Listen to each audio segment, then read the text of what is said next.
Hey, what's up? Welcome to DGenEd. That's degenerative education, meaning none of this is financial advice. Just me having fun looking at charts. And so this is Crypto Corner Sat Stacker for Saturday, August 30th, the end of the month. Going to be talking about the usual 20 different cryptocurrencies, and I actually added another one to the list this week. And before I get into the individual tickers, just kind of wanted to do a brief overview of my thesis, which is kind of summarized with the chart and the memes behind me.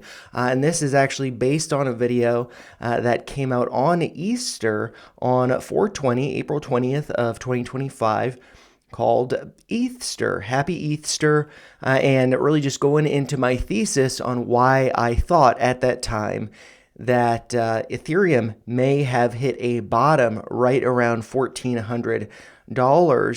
And as you can see based on the chart here, that corresponds with the confluence of levels, this green line that goes back to the highs of 2017, so the end of 2017, getting into 2018, and then also the pivot high here to the pivot low. Those levels intersect right around 1400.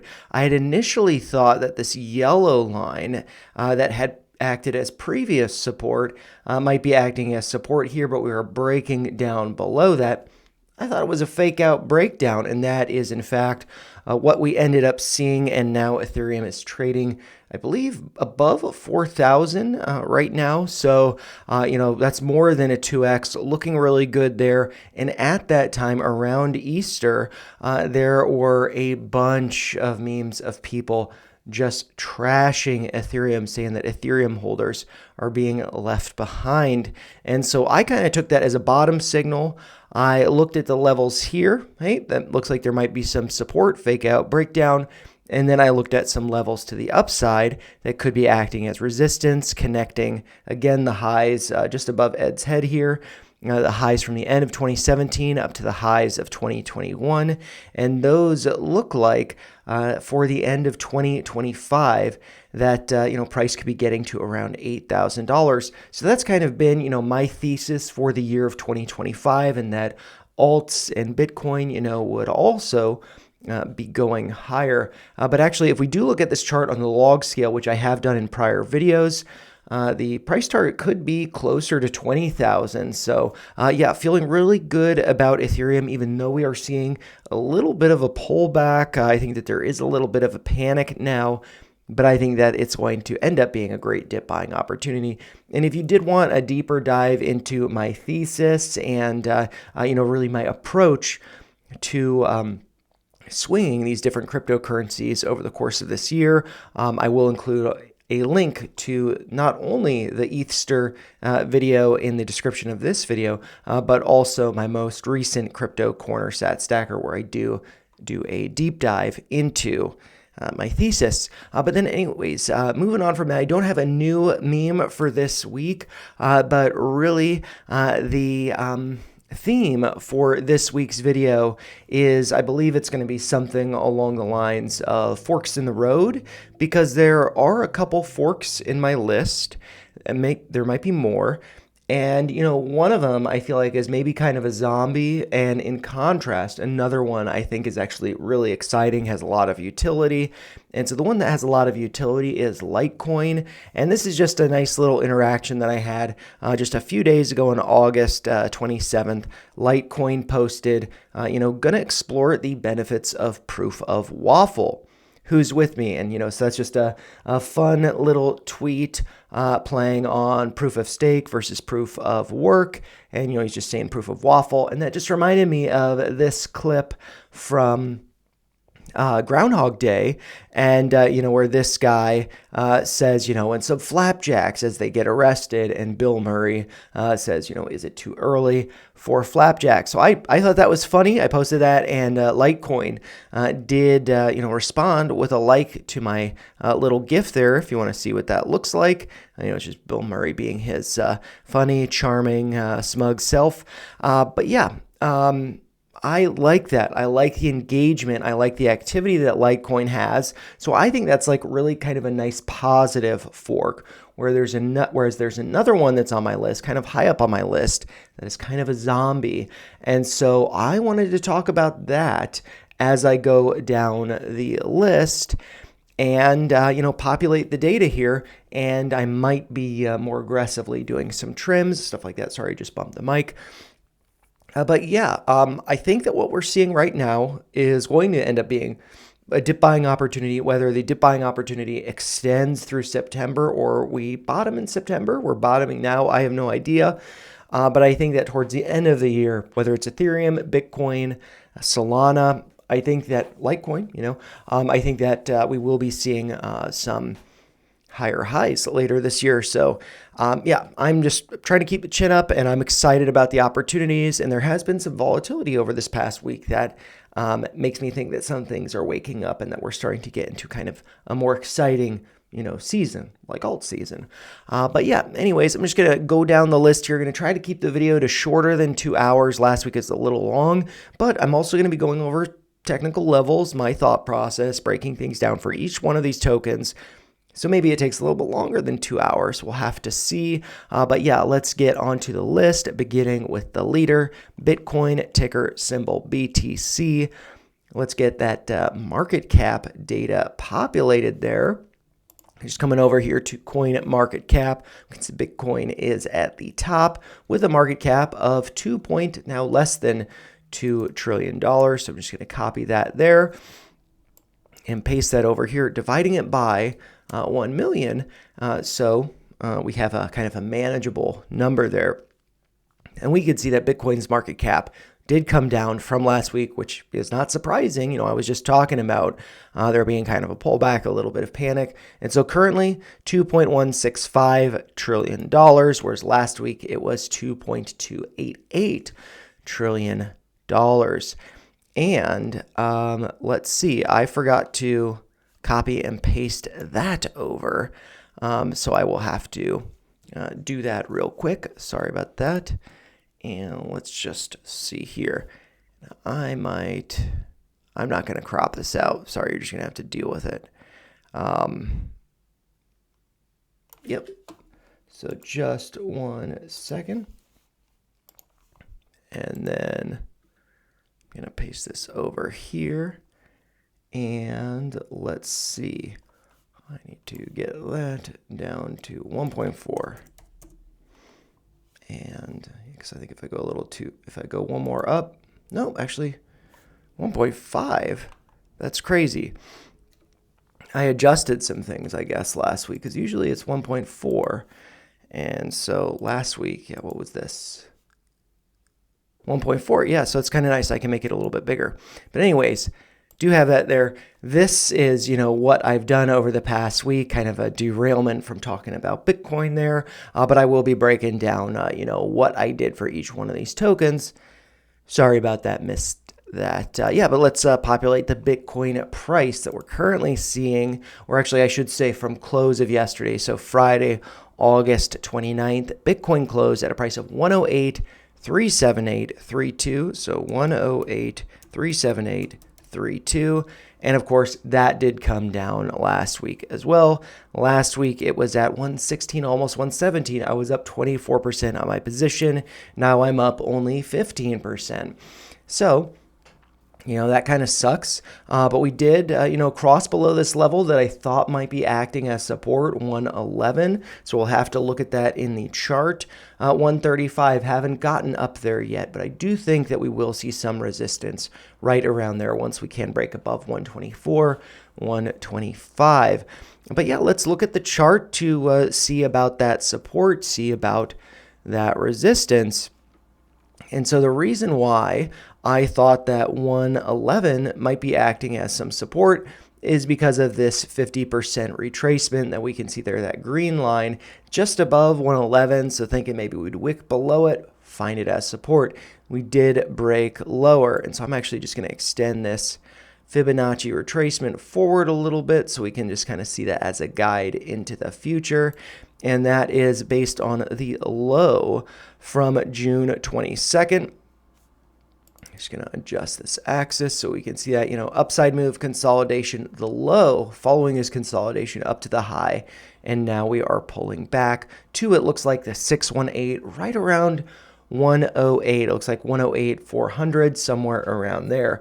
And so I do feel like, we could be finding support here. We did put in lower lows, and I have seen people, I've heard people talking about Bitcoin coming down to 100,000, sub 100,000. And when people start to make much lower targets, when we've already seen a pretty dramatic pullback, so like just from yesterday, Bitcoin came down 3.73%, and that's been after, multiple like kind of stair steps down. When people start to make those kind of extraordinary price targets to the upside, to the downside, that is kind of getting into, bottoming or topping signals. So I think that Bitcoin's likely to be finding a bottom right around 108. If it does go lower, though, we will have to see if 104 acts as support. But as of right now, I think that 108 is going to be acting as support, currently trading at 108, almost 900, 108,898, as you can see over here. So I think that Bitcoin is at support. So I'm going to come back over here, going to come over to this weekly list, and I'm going to say 108 here. Oh, I've got to make that 1,000.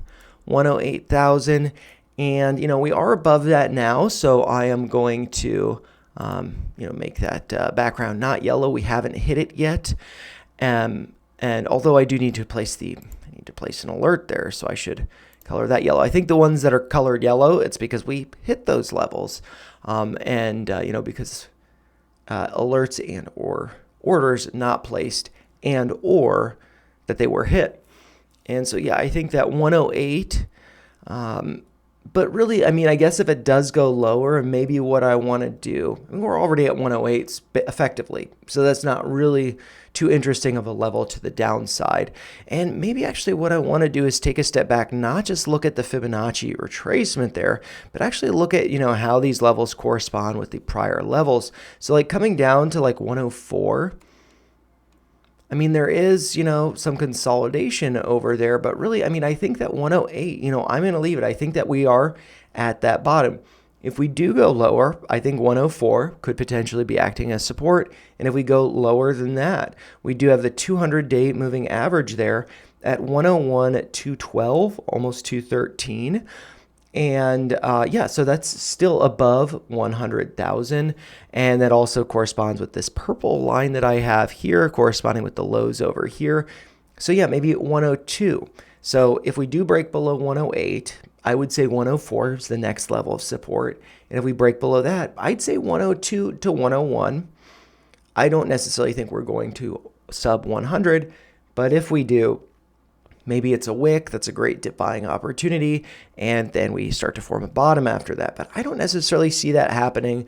I think that this opportunity over here on June 22nd, when Bitcoin hit a low of $98,225.01, so 98,225.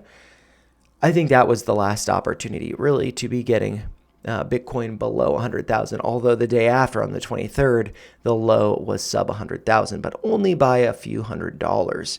So yeah, I'm going to stick to 108. I don't think we're necessarily going lower than that. So yeah, just going to leave that there. 135. Do I still think that's going to be a level of resistance to the upside? And so to evaluate that, I'm just going to adjust the y-axis here, and we can see this Fibonacci retracement.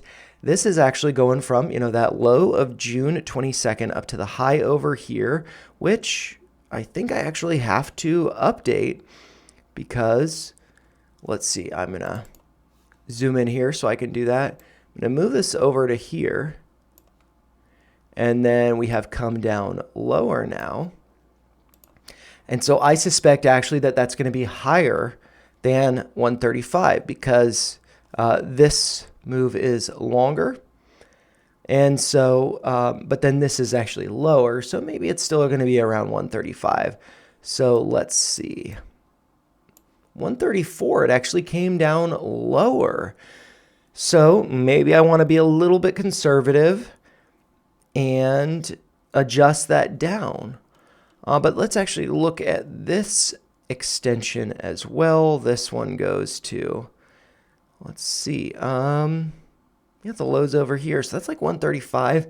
So this is like 133 to like 136. Maybe 134 is a good level. But at the same time, though, I mean, if it does go higher, that could be blow off top and then we blow through the level. So if I were to adjust this down to 134, maybe, then trim or exit at 134, which I don't plan on doing, but let's say hypothetically somebody does that at 134, then it goes higher and then that person wants to FOMO in higher. And so I don't think that's a good idea. So I might just leave the resistance level, on this at 135. Because, I don't plan on selling, and I think that it's probably going to go higher than that. I think it will blow through it before forming a top. So, I think that's, kind of, I like that with Bitcoin. I'm just going to continue with the $40 daily DCAs. And, so I think that's good. And so let's move on to the next one, which is going to be Ethereum, ticker symbol ETH. And let's look at the market cap for that one, which over here, it's going to be number 2, of course. Ethereum is always the number 2. Maybe that will change, though. And so let's just copy this, market cap data over and paste it to be divided by 1 million. And so that did come down still above $500 billion. I guess that's what that would be. But last week, it was at 569, almost 570, $570 billion. And now it's, sub 530 billion. So, that is a little bit of a pullback, but, it's still a pretty big one. And so if we come over to the chart to look at Ethereum's close from Friday, August 29th, Ethereum closed at, let's see, got that orange line right going through it, so it's kind of tough to read, but 4,000, so 4360.20. 4360.20. And so that did come down. Last week I was up 99%, nearly got to 100% up. Of course, likes to tease us, coming down now, still up 76%, so feeling good about my position, no worries. And I'm actually glad that it is pulling back. I did recently increase my daily DCAs for Ethereum from 3,625, which ended up being about $36. And I upped it to 40. And so I'm happy that's pulling back, that I am getting more aggressive with those daily DCAs as it does come down. So feeling great about this. My conviction in Ethereum getting up to around 8,000, still there. So feeling fine about that. And let's look at the support and resistance levels that I've been thinking about. One of them being 3,800, the support level to the downside. And so let's look at that chart, 3,800. That would be, let's see, corresponding with, I guess, got the blue line here that is, I think that's the 236, or no, that's the 382. 236 is this purple line here at 4,300, something like that. And I kind of got those doodles in the way, but yeah, 4,229 is the 236, which we are trading above. So maybe that does act as support. I should actually adjust this retracement because you can see that where the cursor is corresponds with the high of Friday, August 22nd, whereas we did hit a higher high on Sunday, August 24th. So I'm just going to extend that forward a little bit in time and then also connect it to, line it up with that top there. And so that 236 is actually going to be around, 4,300, let's say, just being approximate, finding that as support. But maybe we do come down lower, like I said, to around 3,800. It looks like the 382 is around 3,872. So maybe maybe it doesn't actually come down all the way to 3,800. Maybe it actually stops at 3,900. But let's see, what's this white line that I have drawn there? Oh, it looks like it's just kind of a trend line from the high over here intersecting with the highs over here. And yeah, that is right around 38. So maybe we get to 38, but maybe like we pierce the 236 here. Maybe we don't pierce the 382, but get close to it. So maybe rounding that up to 3,900 would be good. Although if we do extend this downtrend further into the future, retesting the bottom of that could most definitely be sub 3,800. So actually, yeah, let's go with it's going to break that. There's going to be a lot of panic, and or am I just being lazy with that, not wanting to adjust that? Let's see. Let's think about this. No, I think that I do want to adjust that to 3,900. I'm being kind of conservative, or I'm being kind of, I think, aggressive with Bitcoin being at 108 rather than 104. So I think I should be aggressive with Ethereum and move this up to 3,900. Although, talking about being aggressive, I don't plan on buying the dip just because I'm doing the daily dollar cost averaging. So no big deal with that. But yeah, I do need to place those alerts. So that is good.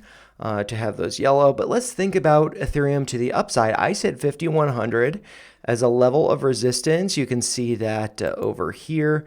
That is based on the low from June 22nd up to the high over here from July 28th, and then coming down to the low of August 3rd, just being dragged over here.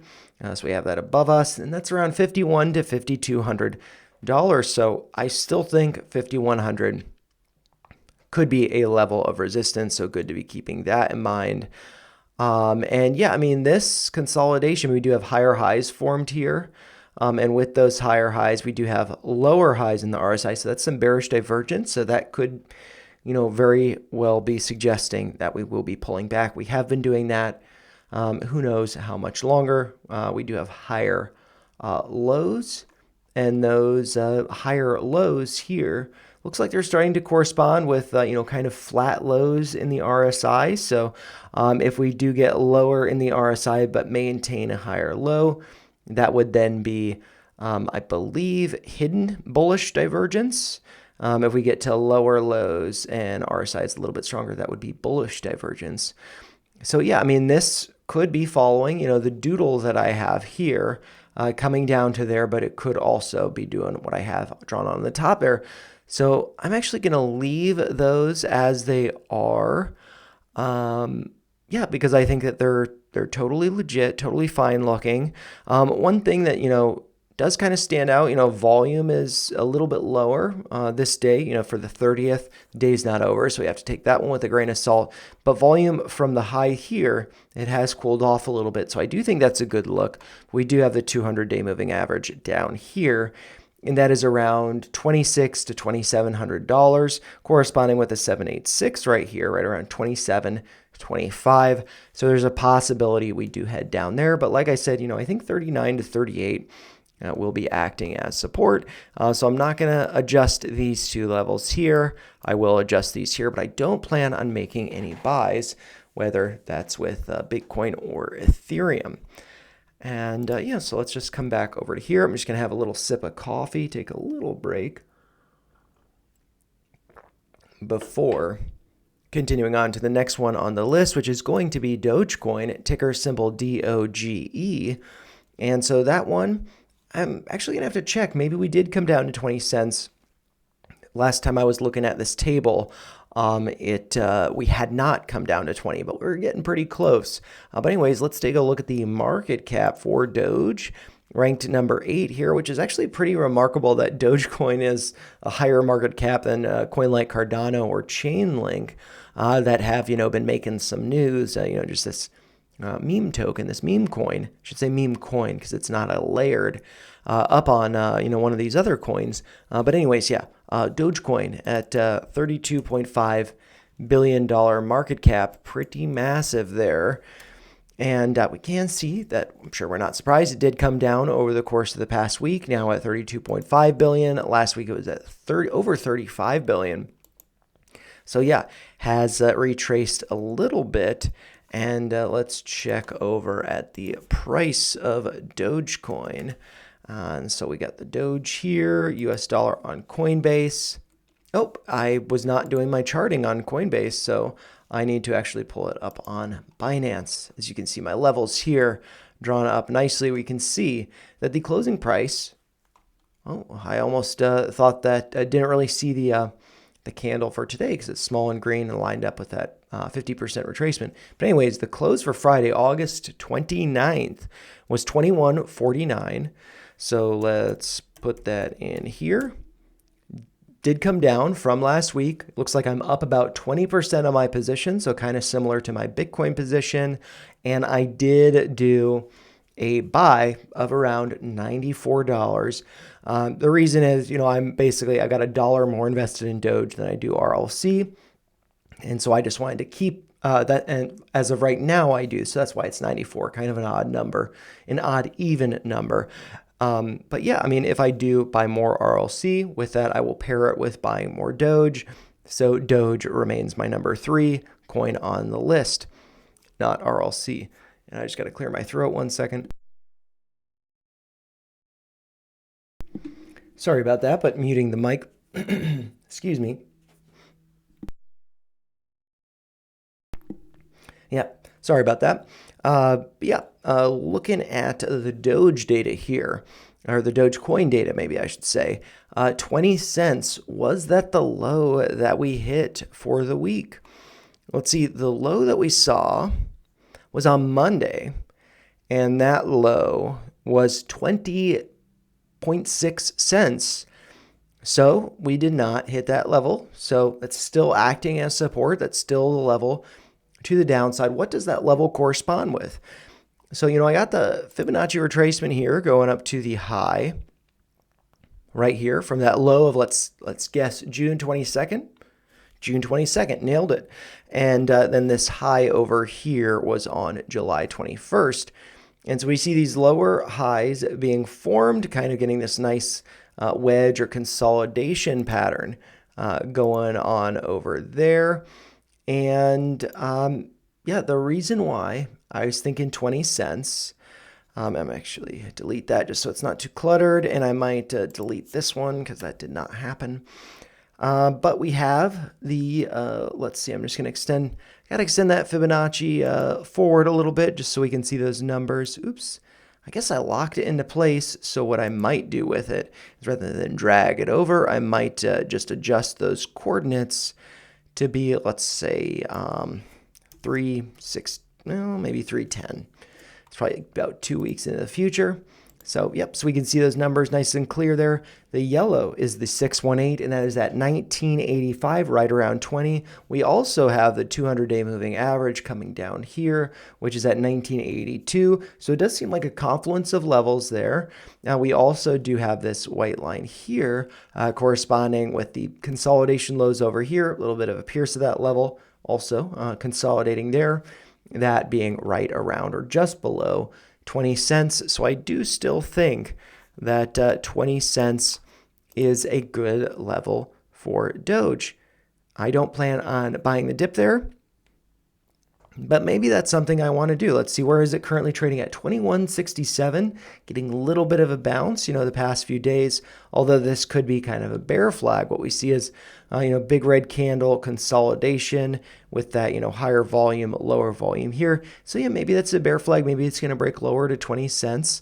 So maybe what I want to do is, have a dip buy there. Although thinking about that, my average has slowly been creeping up.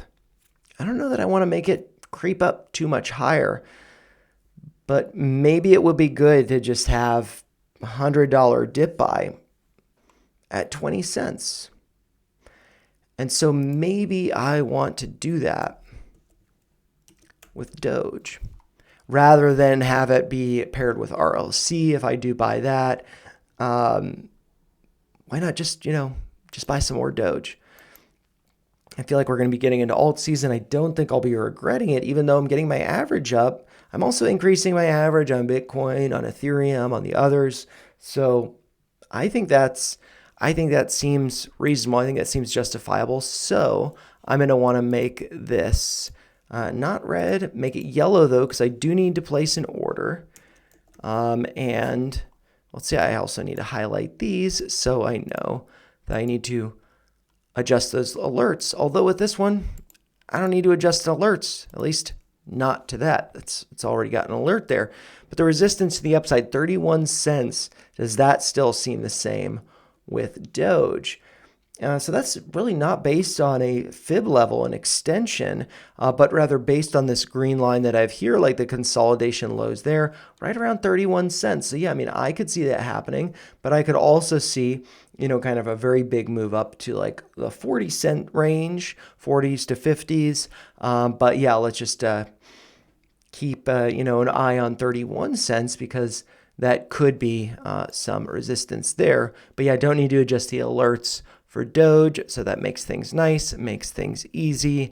And, thinking about, the alert here being at 31 cents, rather than these higher levels, I think it's actually good that I kind of more incrementally consider the levels of resistance because of the next coin, or perhaps I should say token, that's on the list, because it did hit some levels that I had marked, but did not hit the level that I had marked as resistance because it was, much higher up. And so that coin, that token is iExec, ticker symbol RLC, had a pretty massive run during the week, but has since pulled back. Now let's take a look at the market cap. I believe this one will have gone up from last week, although it's still pretty low on the list here, although pretty cool. Last time I checked this, it was at like 420, 430, something like that. Now it's at 407. So RLC might be getting into the 300s pretty soon. So that's exciting. But yeah, RLC market cap is around $86 million. So it's a pretty small one, pretty risky. But let's see. This one, I'm guessing, went up. So let's take a look at that. Went up $86 million last week. It was 76. So added $10 million to the market cap. Very nice. Although earlier in the week, that market cap was a lot higher, and it will stand out to you very clearly when I look over at this chart, I am sure. So yeah, RLC, just scrolling down to the USD on Coinbase. Look at that. That's pretty massive. And so I think that there's going to be a very intriguing dip by level. But yeah, I mean, we flipped a level that I think is pretty important. But first, before I get into the chart, this exciting alt that we're looking at here. Maybe you'd call it a shitcoin, but I think there's a lot of utility with it, with AI, security, stuff like that. So I think that this could be a pretty big winner. But let's first populate that price action. The price data from the close on Friday, August 29th, closed at a price of $119.56. So $119.56. And we can see that did go up. So last week, it was at 107, above 1. But, I was buying dips sub $1. And that got filled this week. So I was able to get basically from closing price of yesterday about a 20% discount. So that's more than 20%. Or is that less? That's less than 20% discount. Yeah, that's pretty nice. So I feel good about that. Down 23% on my position, whereas last week I was down 33%, so feeling much better about that. Did get that $100 fill at 99 cents, but I'm going to need to place another $100 order via Coinbase. And doing that, I am just going to be thinking about where that should be. And so we're going to have to look at the chart, but let's also look at the chart and think about 99 cents. Could I have gotten it cheaper? The answer is, of course, going to be yes. Never buy or time the bottoms exactly. But let's see, actually, I'm just going to zoom in on this because that is popping out too much. But yeah, let's see, like the lows. Looks like it was hit on Monday, the 25th for the week. That was a low of 92.69, so I could have gotten a much better discount. Dang it. But I was happy to get, about 100 more of these. $100 dip buy around $1, so that's good. I feel good about that. Never going to time the bottom exactly. We do have higher lows being formed here. We did break below that, and I think that's kind of my justification for that level being, around $1. Maybe we don't test that.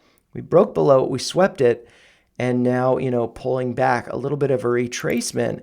And so now is the time that I think is important to think about, where could this be pulling back to? And might stand out to you guys that this could be pulling back to the 200-day moving average, that blue line there, which is at 112.06. Maybe we pierce it, maybe we don't. But keeping it simple, 112, I think that's a good dip buy level to be keeping in mind for our RLC. Still, that would be getting my average down, even though it's notably above $1. But still at a discount relative to my average, so that's good. But yeah, let's also look at a Fibonacci retracement to see if there are some levels that line up. We do have the 786 around 115. Looks like the low from this pullback that we're seeing, 117.69. Today's low, 117.38. Getting pretty close to 115, but I have a pretty large position. Maybe I don't need to be getting so aggressive. If it comes down to 115, don't get a fill, that's fine. Comes down, pierces 112, get a fill. I would think that's, a real discount based on what we're seeing in the chart. And seeing that it's trading above the 200-day moving average, taking a step back. The last time we were trading above it was, January of this year. And we broke below it, got rejected, and we've since been trading below it. So, yeah, we've now reclaimed it. Had multiple attempts to get up to that level, but couldn't quite get it. Then got up to it, got rejected. Now we're above it. We blew past it. And so, I'm just going to add 112 to the spreadsheet over here. So I know that is the level that I want to add at. And then I'm just going to make that yellow and come over here for the alerts and the order, because I can place an order with Coinbase Advanced. But yeah, coming back over here, something that I was kind of curious about looking at this, it's like we have this big increase in volume, big candle, that makes sense, but then we have a lot more volume as it pulls back. So that kind of got me concerned that it's like, well, I think that this is unhealthy, this move, because there's more volume on the pullback. However, if we look over at, I believe I was looking at the 1 hour chart, maybe I want to adjust this.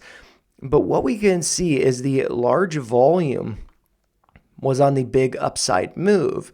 And now that it's been selling off some, volume's really diminished. So if we get another spike in volume, maybe caused by a drop down to 112, then we launch higher. Then we get another boost in volume, and then it goes to the next level up.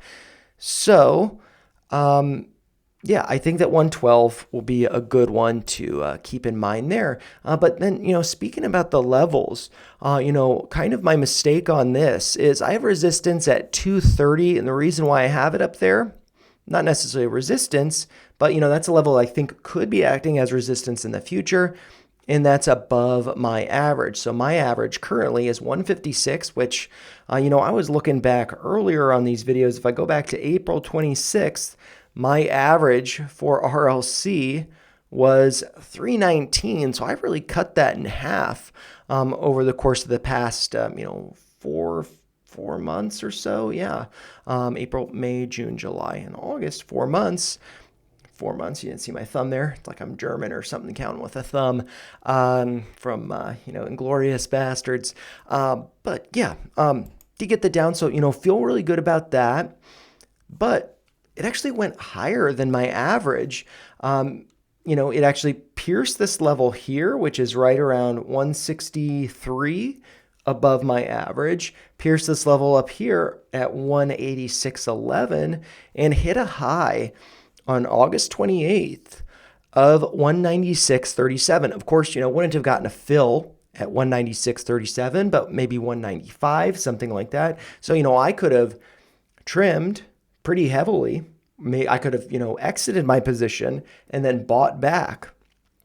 Maybe at 112 if that gets pierced. Maybe 112 doesn't get pierced, and then so that's risky.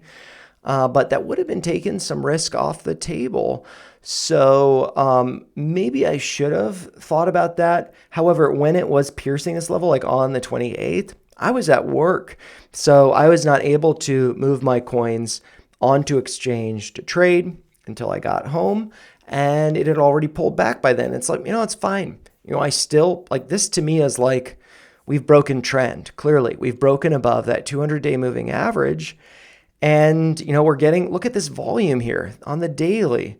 When was the last time we saw that kind of volume? The last time we saw that kind of volume was over here, in August of 2022. And that was actually, let's see, a little bit lower volume. Last time we saw higher volume was July of 2022. And so, yeah, I think that there's a real shift here.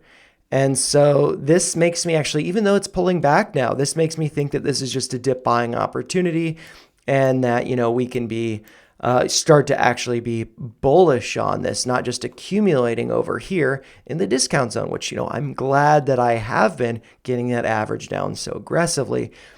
So feeling really good about that. But I mean, it's like, did I want to exit here?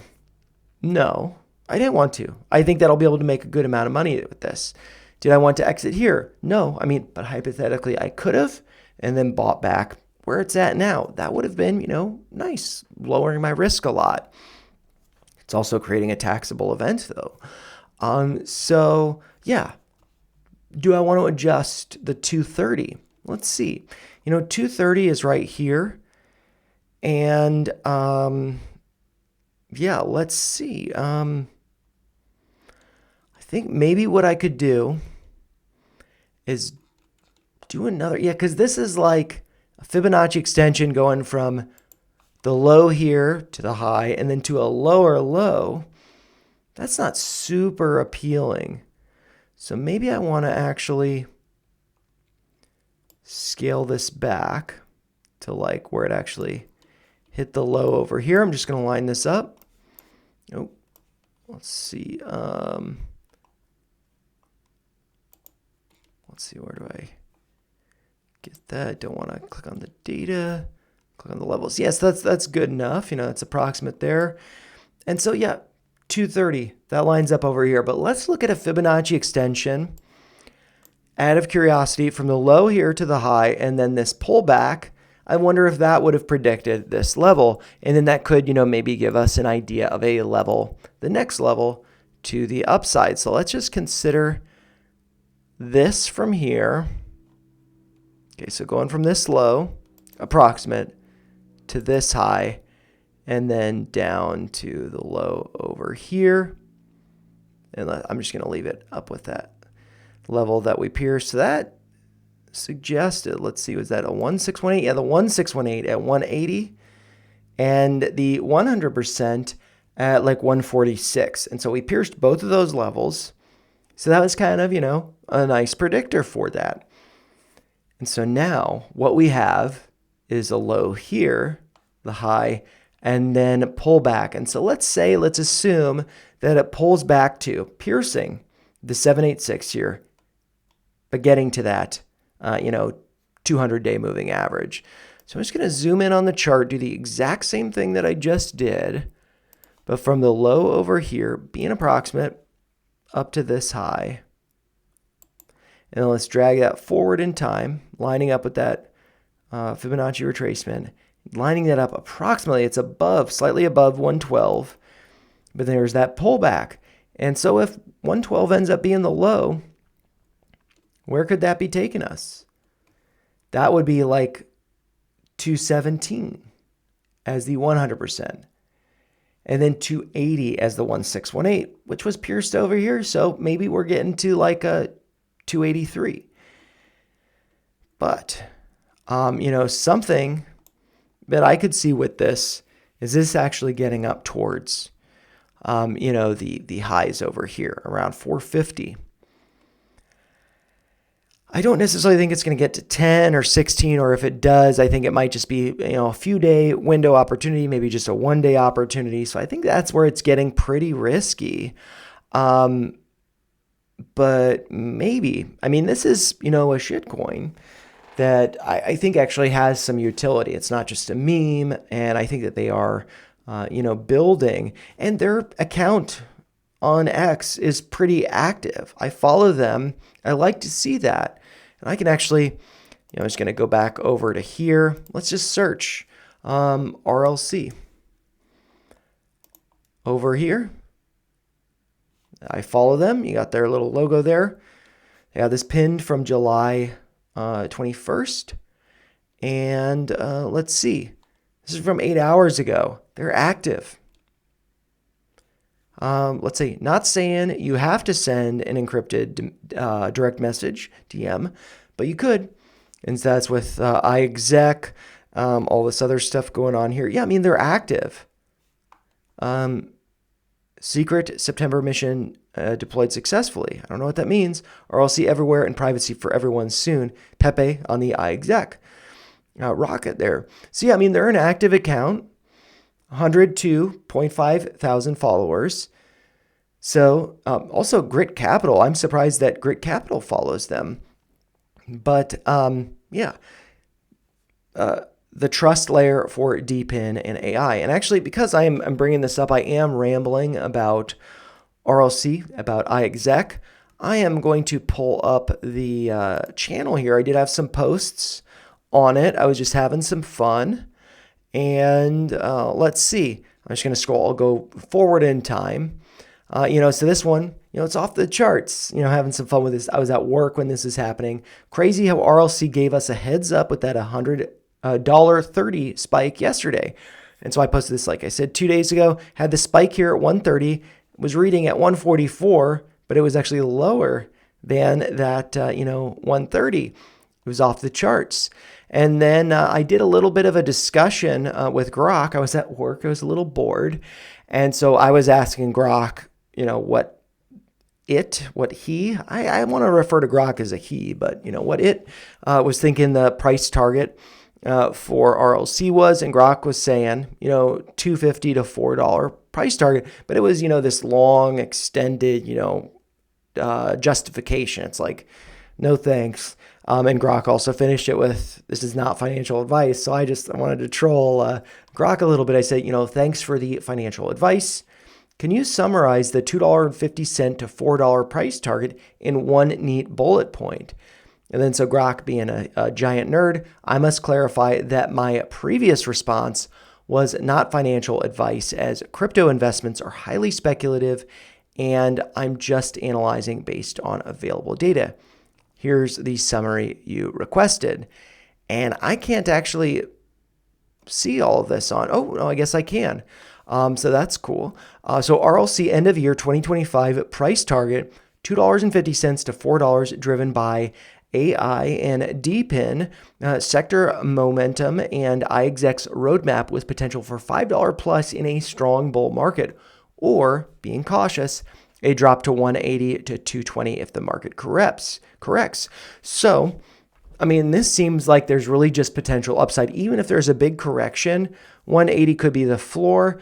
But this was also, when it was rallying. So, good to take that with a grain of salt. I'm just going to go back to look at the other post that I had.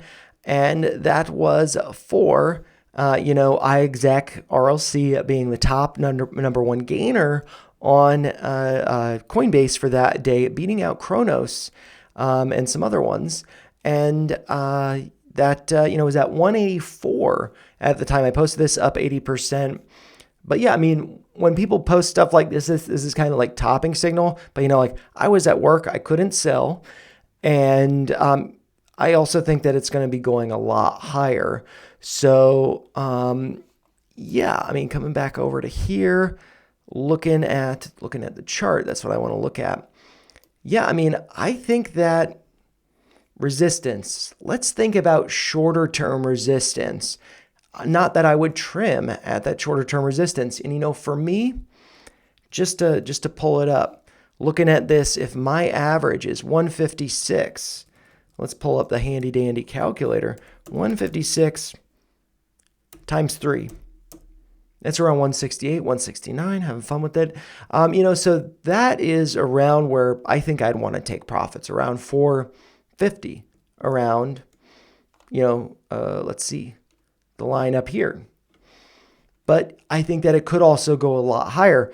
Maybe I'd want to take, 80% of my position off the table there and leave 20% runners up to these levels or maybe to new all-time highs. I have no idea. But let's think shorter term. Where do I see this finding some resistance? So we did pierce these levels, so I think that we'd go higher, just like the extensions that I was pointing out. And I think that we do have this yellow downtrend here. It's a little bit, hand wavy, but that does seem to kind of intersect with like 217, 218 over here in November. So, if we're not up to 218 by November, I would think that's potentially, the top. So let's say 218. So I will do 218 over here. Or do I want to bring that down a little bit to 230? Because I want to be adjusting this. I want to be moving it up as I go. I want that to be, those levels to be resistance. So let's do 218. So I'm moving that down. I don't plan on trimming there. I think it's going to go higher. So I'll make that red. Need to adjust the alerts and need to place the order for dip buy at 112. Anyways, though, that's a lot of going on about iExec. Let's move on to the next one on the list, which did move up in the rankings, and that is going to be Loopring, ticker symbol LRC. Going to be getting confused with these two right next to each other, but yeah, Loopring LRC. I did do a dip buy at for $100, and that was at a level of 8.7 cents.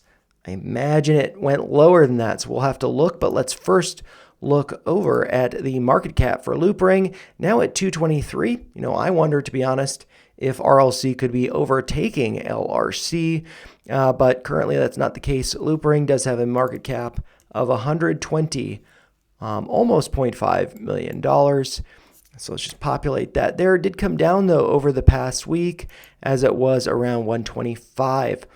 But then let's, look over at the chart for LRC and pull that up. And this is going to be, I should just type in the USD on Coinbase. And so the closing price for LRC on Friday, August 29th, was 8.66 cents. So there we go. Came down 11% on that position. The closing price was, right around the dip buy level that I was talking about. So that makes me feel good. But I imagine it did go lower than that over the course of the week. And we can actually see the low was on Monday, August 25th, came down over 8% on the day, hit a low of 8.2 cents. So maybe that was, a level I should have been thinking about buying at. But, let's reevaluate. I might sneeze here. I got something, a little snuffle-uff, I guess. Nose stuff going on, a little tickle there. It's passed. But yeah, LRC, a little bit of a tangent there. Breaking below this trend line. Do have the Fibonacci retracement there. Did retest the 618 after nearly testing the 786 over here. So, I could see it coming down there again. Let's see, what was the low from Friday? That was 8.47. So let's say 8.5. Because I think that this could be doing something similar to like what happened with RLC, where it breaks the level and then it goes a lot higher, breaks above that 200-day moving average there. But I don't necessarily need to be more aggressive with this. This is, a larger position now than I have in my Ondo position. So I don't think I need to be too aggressive, but higher lows. So I don't necessarily think it would be going lower than 8.5. So maybe that's the level that I want to have as some support. It could, sweep down to here, 7.8.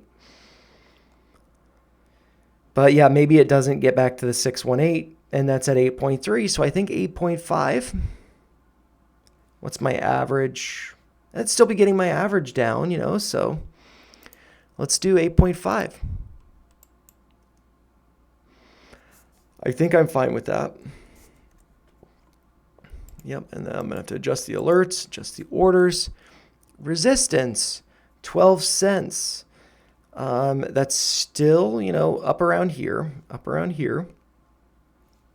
These levels. Let's think about this. Actually, I should have left the RLC chart up. But, yeah, I mean, this, I'm going to pull up the RLC chart.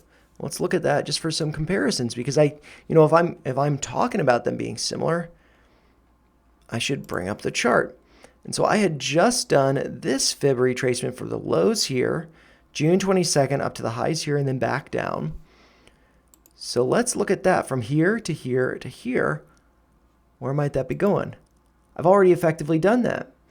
And that went up to not the 100%. That went up to the 1618. So maybe what I want to do, following the lessons learned here, maybe what I want to do is move these coins on exchange and place an order to sell at, you know, the 1618 here, which is at 115, or sorry, 15 cents. There's a little bug in here. I'm thinking about this. I'm kind of intrigued by that. Launch this up. Maybe I don't move all onto exchange, but the majority of my position. And then I can sell, and then I can buy back at support here if that happens. So I'm intrigued by that. 115. Let's think about what kind of a move that would be if my average is 9.68 cents. So I know I'm not the best at the maths. So let's say 15 cents. Wait, no. So I want to do 0.0968 divided by, I believe, is that a 65, almost 65% gain? I believe so. So let's see, that number plus 1 equals that number. And then I multiply that by 0.0968. That's around 16 cents. So let's see. So I got about, I'm just going to clear this, 0.0968 times 1.6. Just rounding it. 115. Okay, so let's do 0.0968 times 1.5. 1452. So that, 50% swing, I like that. I think that's pretty nice. And yeah, so I think I should do that. I think I should move the majority of that coin, that token, on the exchange, place a limit sell at 1452. I like that. And so let's see, 1452, I'll do the math again independently, not while recording a video, but what did I want to do? I wanted to come over here to adjust this number and then come back over here. It's around 15 cents. So I think 15 cents. Or maybe I'm going to make it personal. Okay, I know you guys don't like it when I do this. I imagine nobody's actually listening to me talk. If you are at this point in the video, if you're watching this, let me know in the comments. I'd appreciate it. I think I really just make these videos for myself and nobody really cares for them. But let's pull up that calculator. What did I have? 1452. So 0.1452. I like that. I like that a lot. I like it a lot. A lot. I don't know if Forrest Gump says I like it a lot and then says it multiple times, but a lot. 1452. I'm excited about that. That's a swing. That's, first it's RLC and then dyslexia takes over and we move on to LRC. I wonder if the move that happened in RLC will be happening in LRC. Rotation. I like this. I like it a lot. Oh my gosh. I can't wait for this to end, for me to place that order, for me to make the transfer. Maybe it's a terrible idea. I have no idea, but I'm proud of myself for that. In advance, I'm proud of myself. But what am I doing? I'm going off on these massive tangents. The next one on the list is going to be Ondo, ticker symbol ONDO. It looks like I thought about buying, but I didn't buy. This is one that I can buy now on Robinhood. And the level was 94 cents. We did pierce that. Maybe we're below that now. I'm not sure. But let's look at first the market cap of Ondo, ranked number 39 at a market cap of $2.866 billion. Let's populate that over here. And that did come down over the course of the past week. Was at 3.153 billion. Now it's at 2.867 because that price came down. So let's take a look at that price. I guess I'm going to leave the RLC one up here. Maybe that's a good example to look at for other ones. But for Ondo, let's check this out. Ondo, not crypto. I want this on Coinbase. And bump the mic again. We can see this pattern that I kind of doodled out there, kind of playing out, although we've broken below the 200-day moving average, so not such a great look there. The closing price from yesterday, August 29th, was at 905.69. So 905.69 came down over the past week. That is above my average, but I'm glad I didn't buy the dip at 94 because maybe I can get a little bit cheaper. Below my average. I'm up 2%, nothing too crazy there. But so let's see. This 89, maybe this comes down to, I don't know. I mean, I don't think that this would necessarily come down to the 618 here. That is at 83 cents, but maybe it does. We have been putting in higher lows, still higher lows.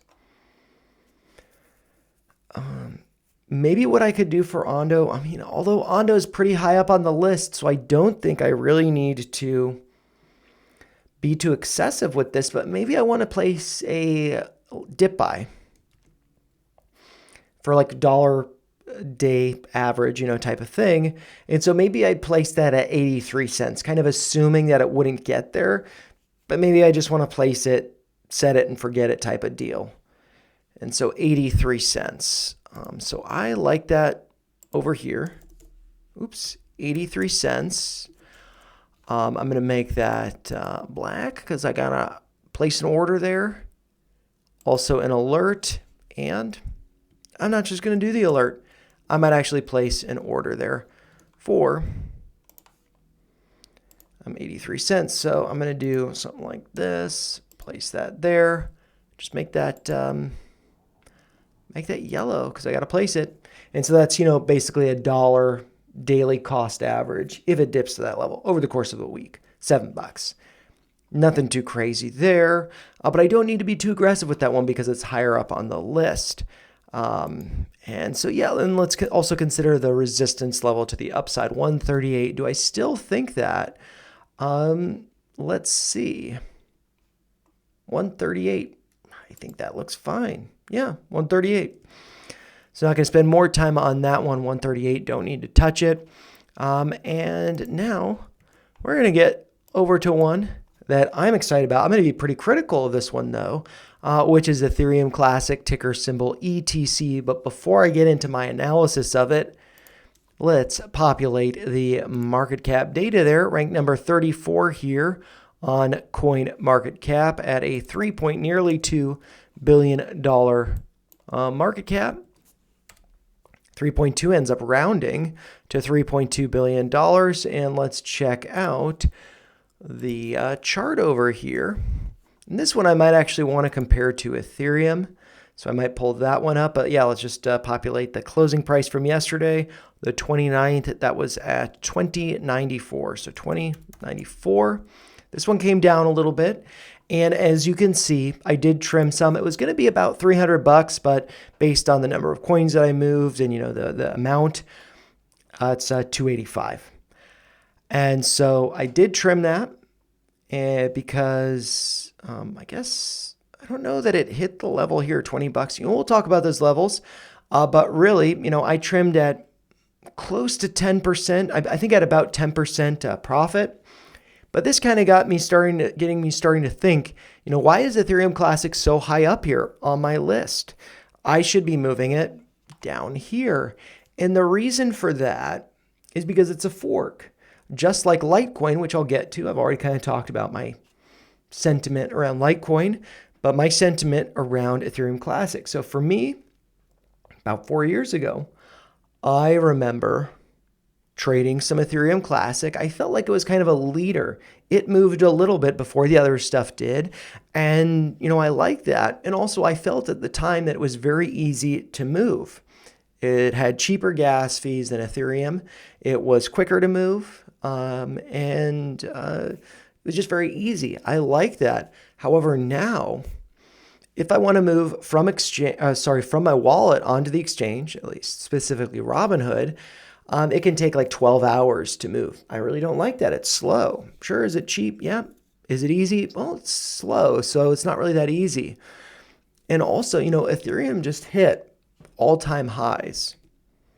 Ethereum Classic hasn't. All-time highs over here, 170. Do I think it's going that high? I don't know. So Ethereum Classic is a fork of Ethereum, or technically, Ethereum is a fork of Ethereum Classic. And, like purists have really just been keeping this going. I am speculative, I don't necessarily think that this is going to be going back to all-time highs. It seems like as Ethereum's been breaking all-time highs, this has just been fading. This is like a zombie altcoin, a zombie fork. Unlike Litecoin, which does seem to have utility. It is very cheap and easy and efficient to move. Ethereum Classic, from what I've experienced, is not so much. So what I kind of want to do is trim my position pretty heavily.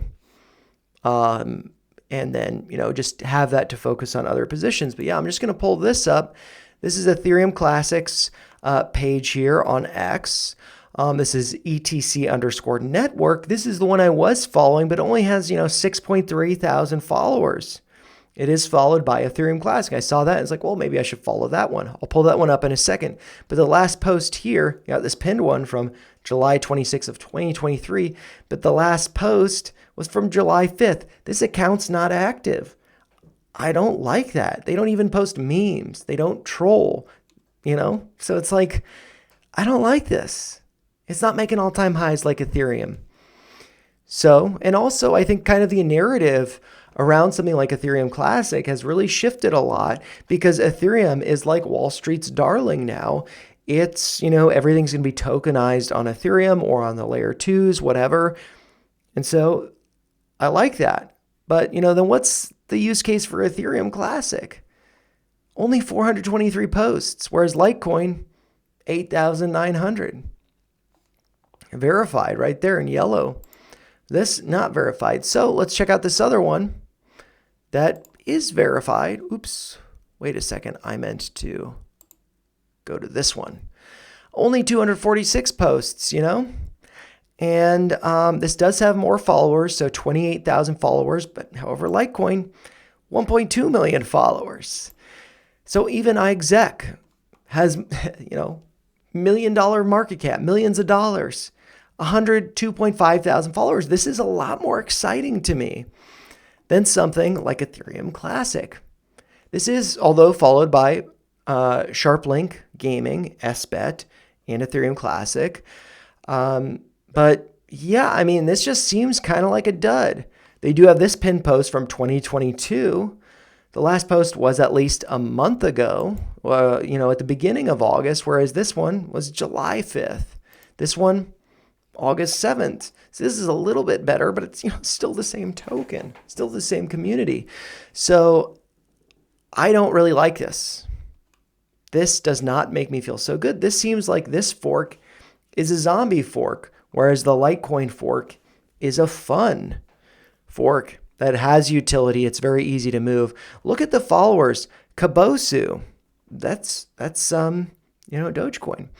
And also Pudgy Penguins follows 20 others that I follow. So let's actually check these out.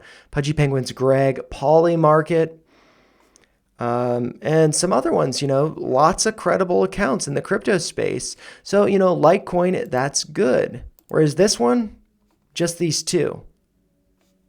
This one, only itself. So I don't like that. And so I kind of want to rotate out. Let's actually check our exec. This is followed by Grit Capital. So it's got one follower that stands out to me.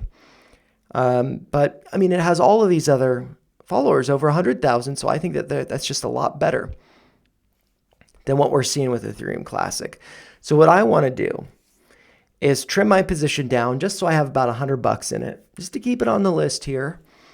But I then want to have that capital on the side so I can rotate it into these other coins, because there are some further down the list that I actually have a lot of conviction in that I think we could be seeing some rotations, like we saw the rotation from Bitcoin into Ethereum.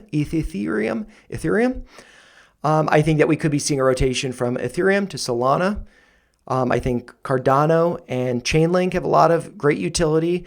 And I think that we could see, going from Solana down to, maybe XRP.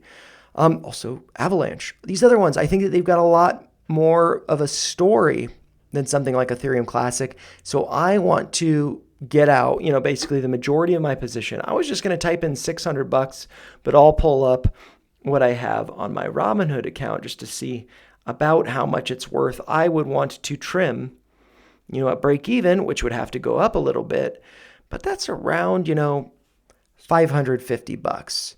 So let's change this number to $550. It's actually, what's it worth right now?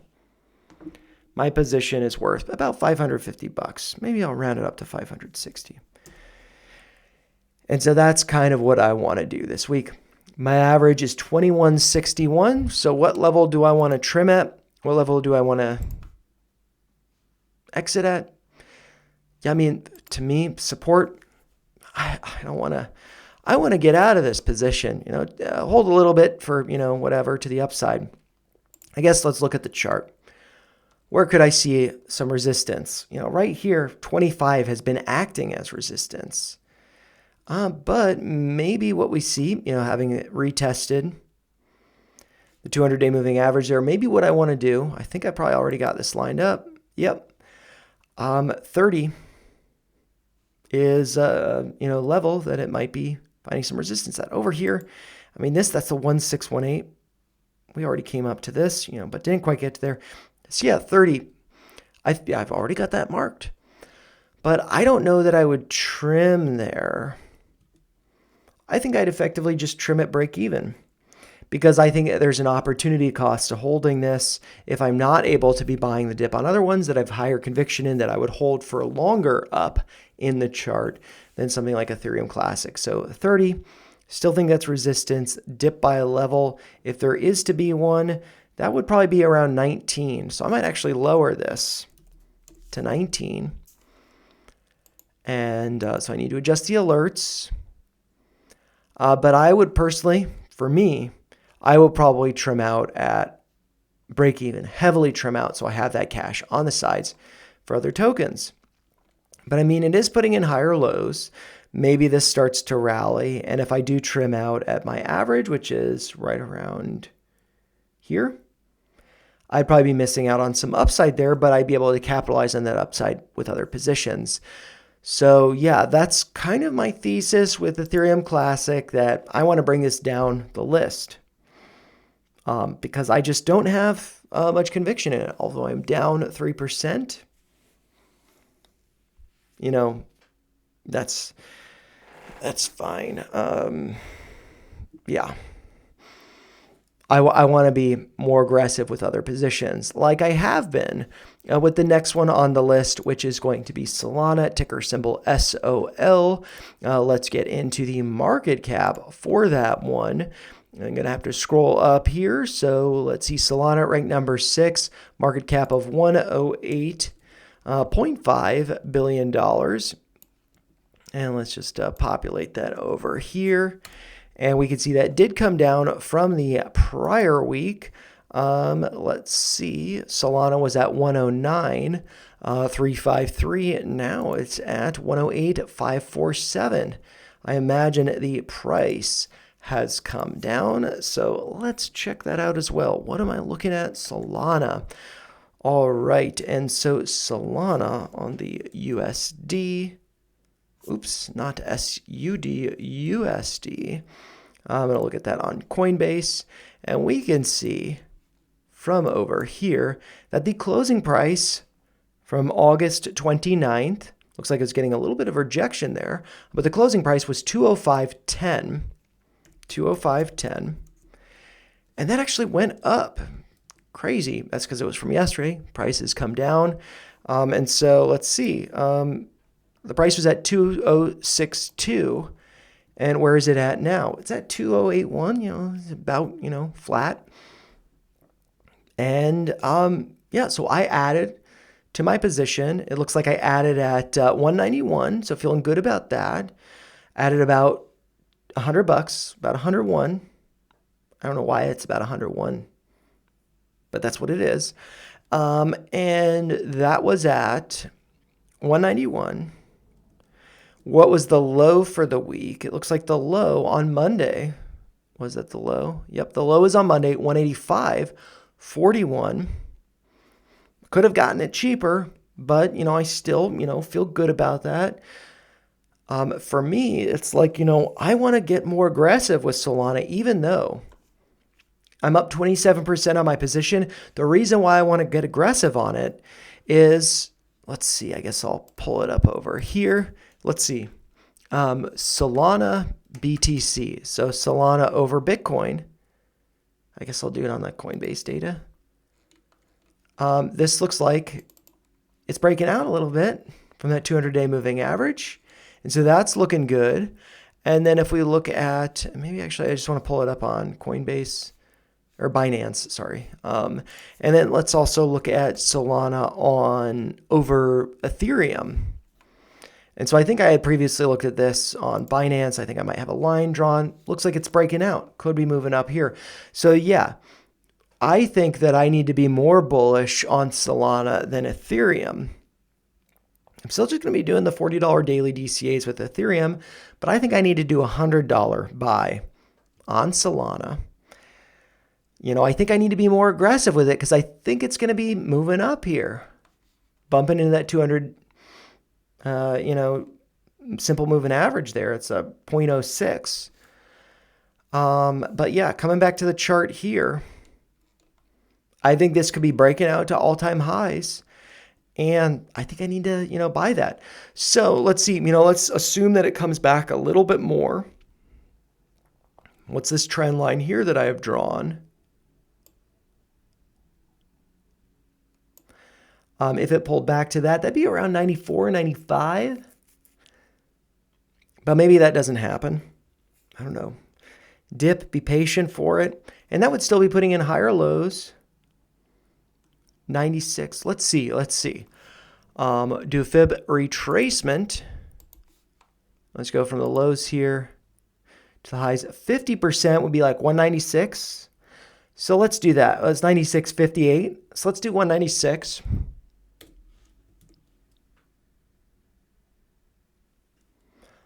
Thought I saw something move. Sometimes I see things move and I'm like, there's nothing there. So let's see. 196 is the level that I like for Solana. That is a level that I would dip buy at. And so I think I need to place the order there. And that's going to be, 196. What am I doing? Coming back over to here. So I need to do, about $100. Just want to be more aggressive with that, moving this up. And yeah, I think that the narrative is going to be shifting Bitcoin, Ethereum, Solana, XRP, and I'll talk about XRP later. And maybe there are some other ones in between, but a dip at 196 for Solana, I like that. Where could it be going to the upside?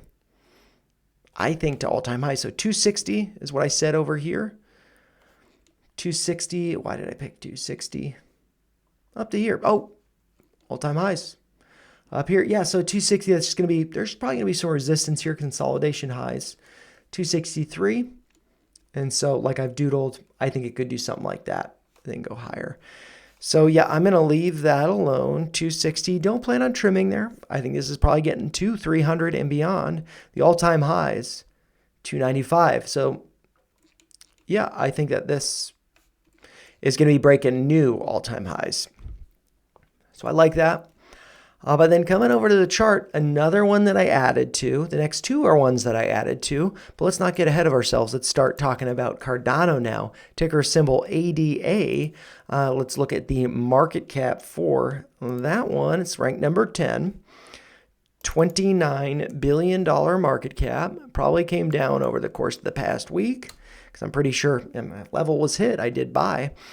But let's check out the price. So let's come over here to this Cardano USD on Coinbase.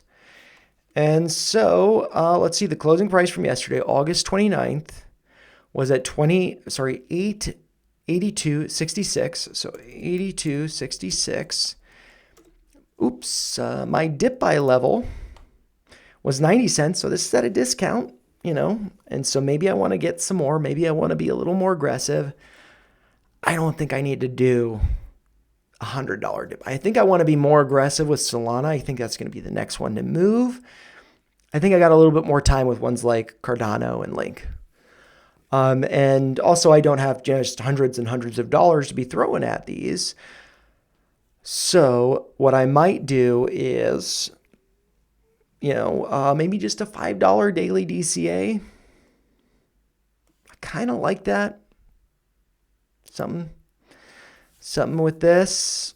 If it goes lower, great. Getting closer to my average. If it goes higher, I'm still adding as it goes.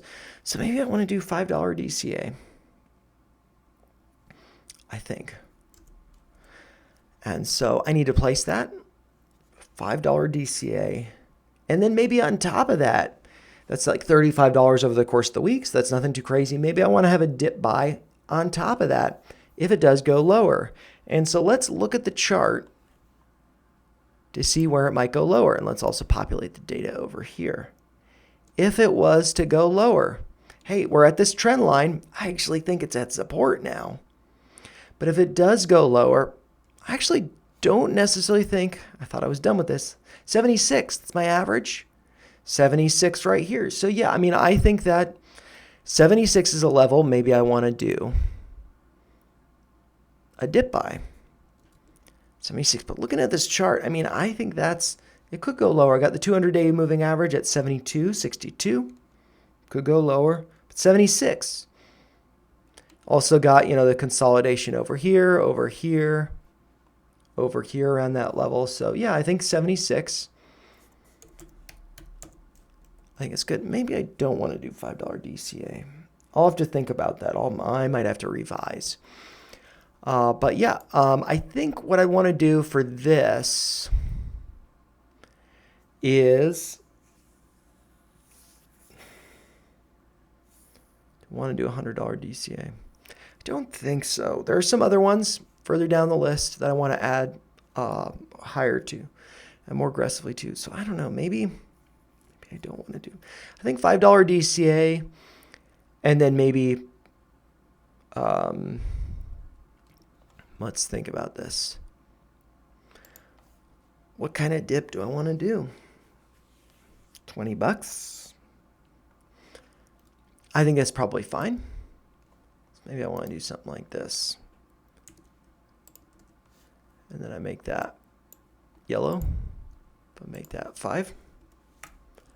And then make this 20. And then actually Yeah, I can just make the whole thing yellow. That's easy. $20 dip buy at my average, which would probably be below my average if I'm dollar cost averaging on the way down. But yeah, I think that I like that. And thinking about Cardano, where could be the next level of resistance? I have it at 160. That's going to be based on this line here. No, 160. I think I want to be more conservative with those levels of resistance because there were levels of resistance. I would not trim at it. But you know, we have the move here, kind of like what we did with RLC. You know, so this 100% 110, 111. But maybe this goes to, you know, the 1618. But we are, you know, moving up here, consolidating. So maybe I want to do another extension, but from the low here up to this high. And then like a pullback to, let's see, the 50%. 110. I think 110 is going to be some resistance. So I'm going to adjust this to 110. And that. And then I can do this. So yeah, need to do that.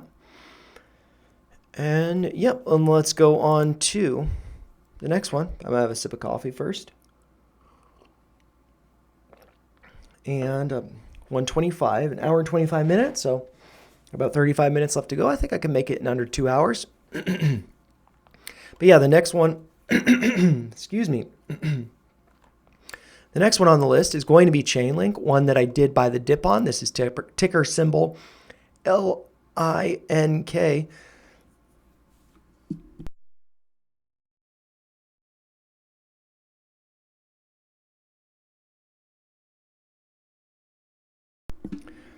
Sorry, I'm going to start that over with Chainlink, ticker symbol LINK. Let's populate the market cap data over here. So Chainlink ranked number 11, and ranked number 11 at $15.8 billion market cap. And they got some great news over the past week about the Department of Commerce putting GDP data on the blockchain, and that Link will be involved with that along with some other coins. But I feel like Chainlink was the big, you know, exciting one around that. So I feel like that's just really great news for them. And then if we come over here to Cardano US dollar on Coinbase, over here the closing price from yesterday, August 29th, was 82.66, below $1. What's my average? Chainlink. I did the wrong one. Chainlink USD on US dollar. Getting ahead of myself or something. The closing price from yesterday, August 29th, was 23,426. So 23,426. I'm up 14%. My average is 20.47. So feeling okay about that. Maybe I want to do something similar like I'm thinking about with Cardano, is doing like a $5 daily accumulation and then a $20 dip buy. Maybe at $20, maybe around my average. And so here we can see, you know, move up consolidation. And you know what you know, did I say was the dip buy for that? 24. We're right around there. 24 did get filled. 23.36 currently. I feel like the dip buy level could be like 21. And that would be corresponding with this 382 here, right around 21. So I'm going to say this is 21. That's going to be the level that I, you know, throw $20 at it. Maybe I'd throw $21 at that. So I make it, just to make it, you know, I buy one of them at 21, just to keep it clean. And if I'm going to keep it clean, I don't know. Let's see. I think that's fine. I think that is fine. 21 bucks. Sure. And I adjusted this over here, 21. Need to do that over here. Place an order. Need to do that as well. Resistance at 36. The high over here on the 22nd is 2786.5. We got the, I think 30, you know. I think 30 is going to be some resistance. But, you know, I do kind of have this doodled out here. Getting up to around 35, pulling back. But yeah, I mean, maybe we do consolidate around 30 first. So I think that I should adjust this to 30. And yeah, so, and I should make this red text. I think that makes that clear. But yeah, so I mean, that's really kind of it for Chainlink. I think that one could be making, you know, going past 50. I think this could be performing really well. I think a lot of great utility with it. And I really just like, you know, Sergey Nazarov, a co-founder, how outspoken he is about it, how much he talks about it and stuff. I think it's great. And so I like that. And speaking of ones that I like the way they talk about things, Litecoin, this one actually moved down the list, which is unfortunate, but that's just because I wasn't buying last week. But yeah, Litecoin, ticker symbol LTC. Let's look over at the market cap. For Litecoin, it's going to be ranked number 21 at $8.4 billion. I don't know that I copied that. So let's see over here, $8.4 billion came down last week. It looks like it was at, let's see, Litecoin 9.1, almost $9.2 billion, now at 8.4. Let's take a look at the chart, LTC USD on Coinbase. And so just zooming in here a little bit so we can see what the closing price was for August 29th on Friday. Closing price was 109.92, so 109.92. Looks like I'm up 11%, nothing too crazy, but you know, my average is below $100. I like that. And maybe I do like that. Maybe I want to keep it like that. So maybe I just do a dip buy on this. If it came down to $100, that would still keep my average below 100. But yeah, let's see, 98, maybe 99. The reason for that, very interesting. We got the Fibonacci retracement here. That's coming down to the 50% retracement. Also have that 200-day moving average at around 90, let's see, 98.41. So 99. I think 99 is, you know, a dip buy level for Litecoin.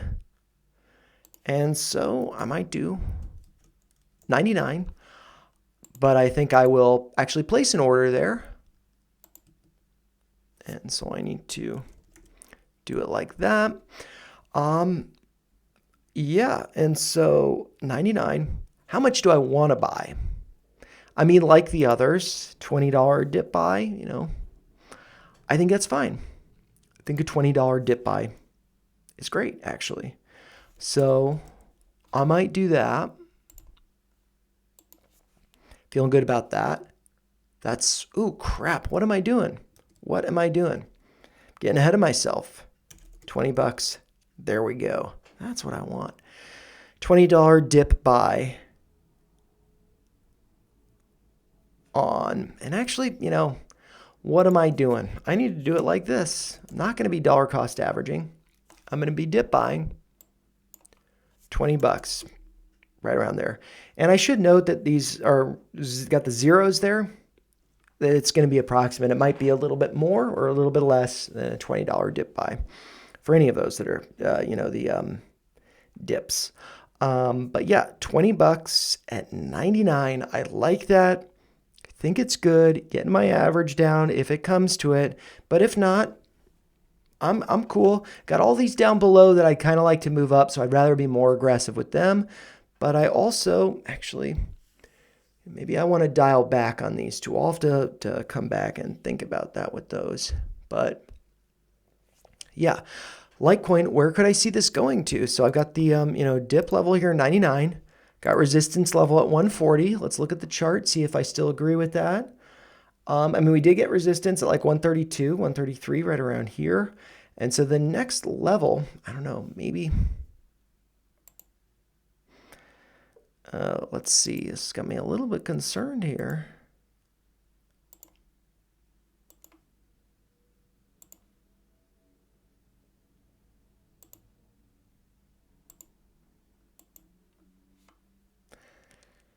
I don't know. Breaking down a little bit, but it also could be a fake out. I don't really think head and shoulders patterns tend to play out that nicely. But I mean, if it does break down, then I don't want to be too aggressive. And $99, I think that's great. But yeah, 140. I mean, I got this level here at like 146. I think that's probably fine. But maybe I could do, yeah, I don't know. I think 140, I think it's fine. I'm just going to leave it. I'm not going to worry about it. And so now the next one on the list is going to be the official Trump coin, ticker symbol TRUMP. Let's check out the market cap for Trump. This is going to be ranked number 56 at 1.6, nearly $1.7 billion market cap. And that, I imagine, came down. Yeah, because I think last week it was probably closer to 2 billion. No, no, it was red. 1.7, 1.6. I mean, it's kind of flat. But let's check out the price for Trump on Coinbase. And let's see here. The closing price from yesterday, August 29th, was $836. $836. And so this one, you know, I kind of want to do, you know, another $7 dip buy. Down 27% of my position. It's been kind of a stinker, but I do think it will be going up higher. I think, you know, I'll be able to make some money on this. And so let's just think about that. $7. What was the low? That's what I want to see. What was the low over the past week? The low on Monday the 25th, the low was 803. Maybe this goes to 8. Maybe I can get a fill at 8. Maybe I want to do an $8. Oops. Dip buy at 8. I kind of like that. Just get one more. Just get one more. No big deal. $8. And then, yeah, paste that there. 17. Let's see, where's 17? I got that from up here. 100% from this to this. It's actually come lower now. And so it'd still be around 17, so I think that's fine. I'm just going to leave that. Don't have an order placed to trim. I don't think I do, at least. Maybe I do. Let's just see. I'm just checking it on my phone. No order placed. I do have a position, but I'm in my exchange, but I just, you know, leave that. And I'm actually wondering if I adjusted the numbers. I probably did. Let's see. Trump 836 the prior week. Wait, no, sorry. Trump, my average was 1140 or is 1146, and now last week it was 1160. So yeah, I did adjust that. But yeah, I think I could get more aggressive at 8. Just do one dip buy at 8. I like that. And then trim, did I say it's 17? I feel like I mentioned this already.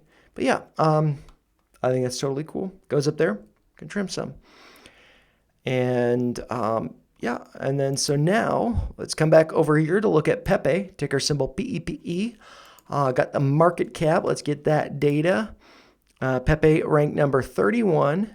This is one that, you know, to be honest, I've lost some conviction in. I just think it's kind of stupid, but $4.1 billion. You know, it's like, do I need to hold it? No. And, you know, this could then go into stuff that I have maybe a little bit more conviction in. Be a $4.1 billion last week. Pepe was at 4.7.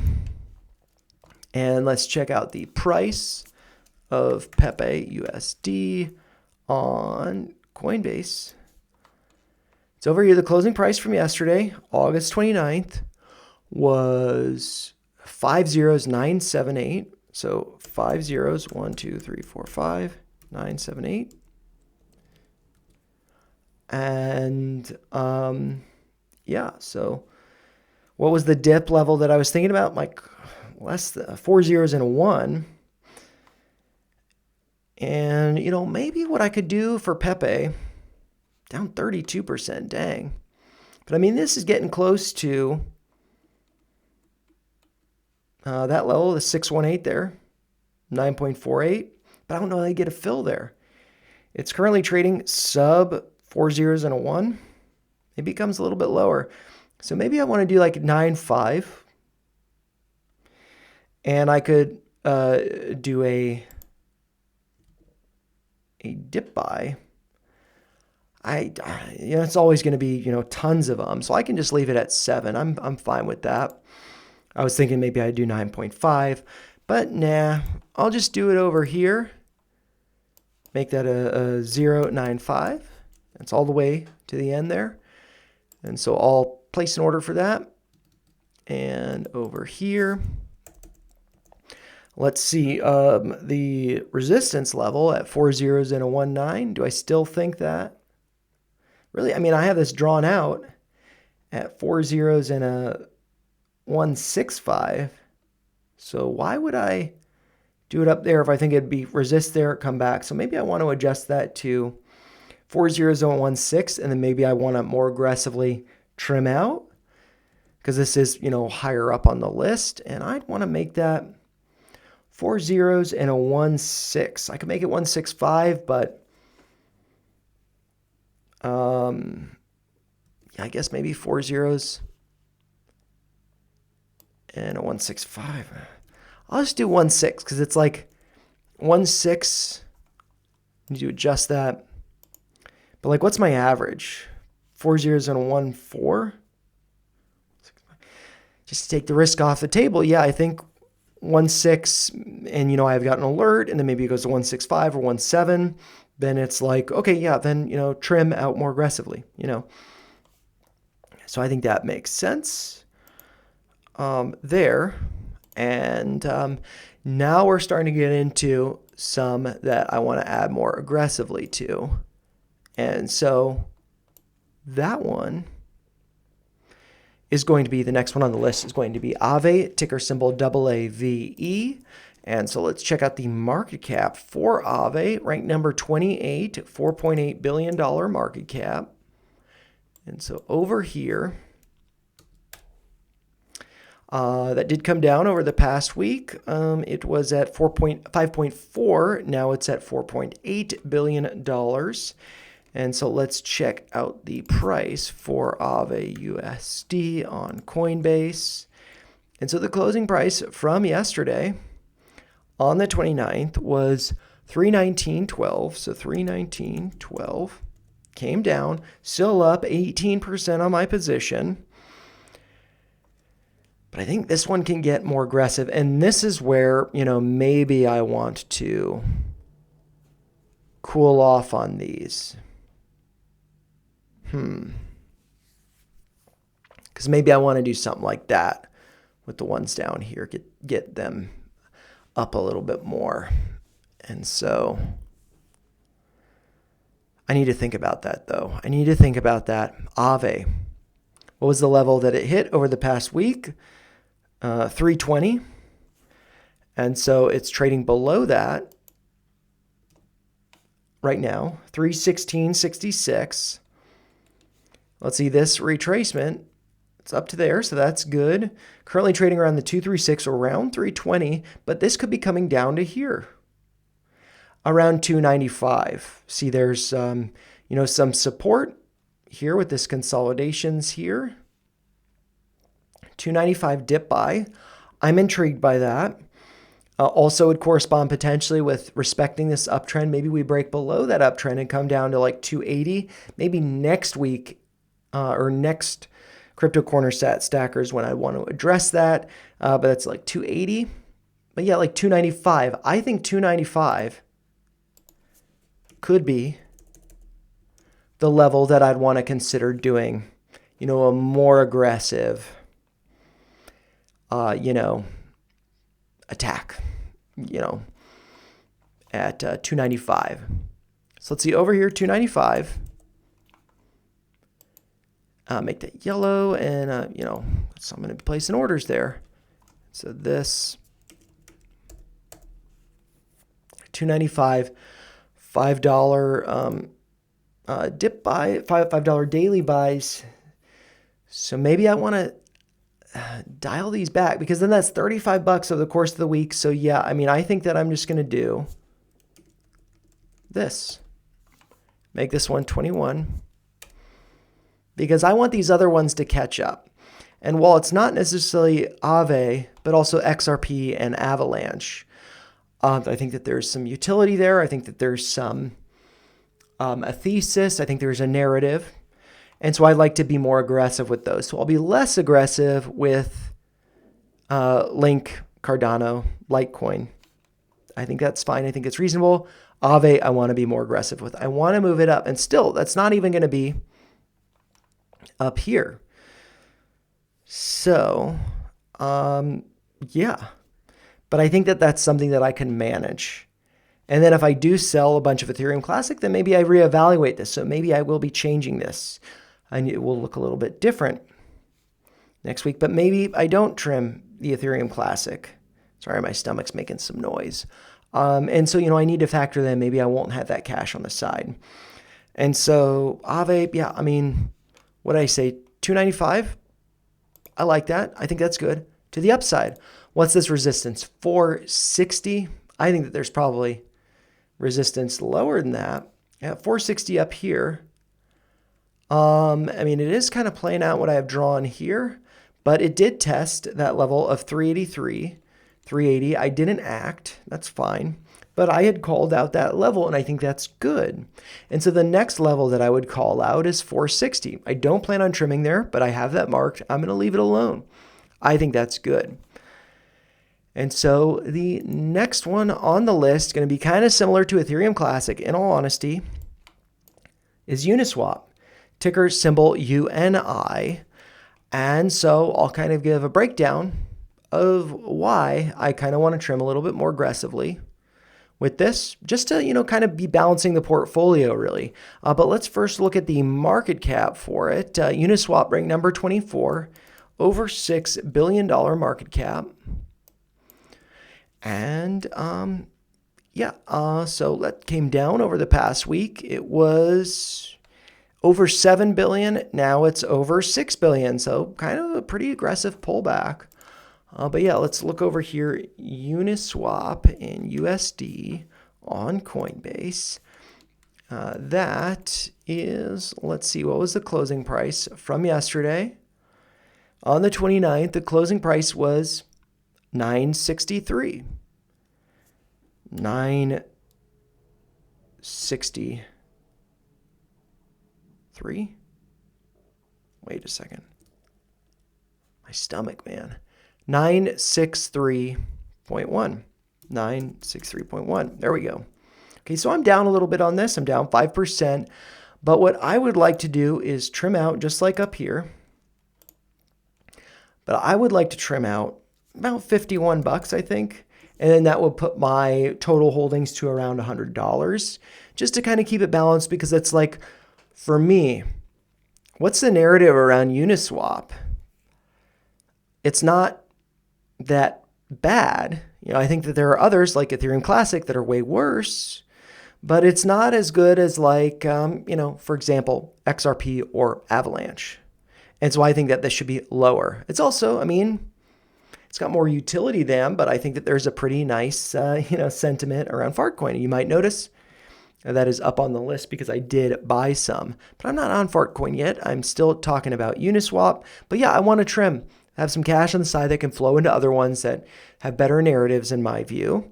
And so I think that's fine, but you know, I wouldn't want to do that at a loss. Just to be managing risks. If that goes up to like 10, 14, then, you know, then I'd trim out about 50 bucks.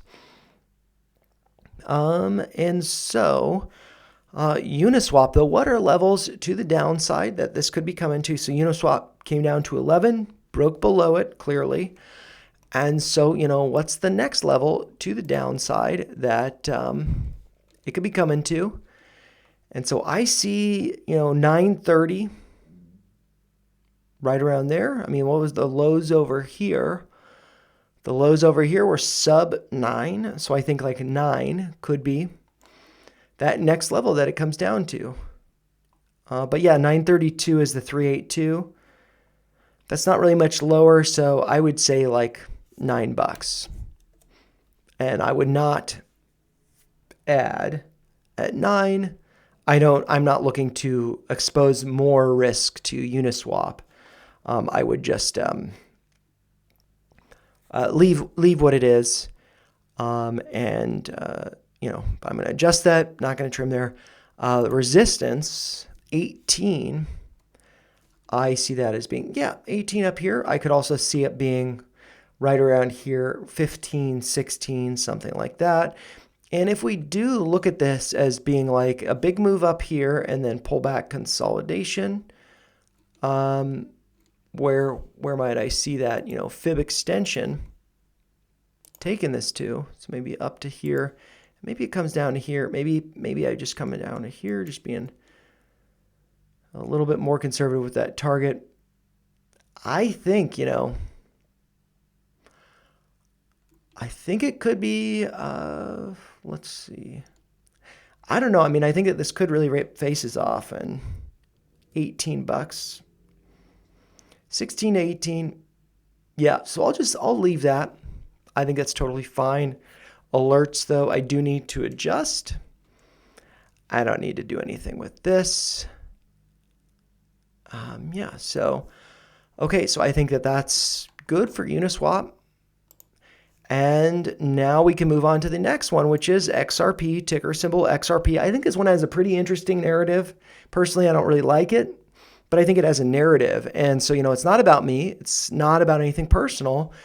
It's about whatever narrative it is. So I have some stories about that. But let's first populate the market cap data. Got to scroll up to the top here. It's going to be ranked number 4th here. I guess Tether has retaken it. But yeah, number 4 there. And that's $167.5 billion market cap.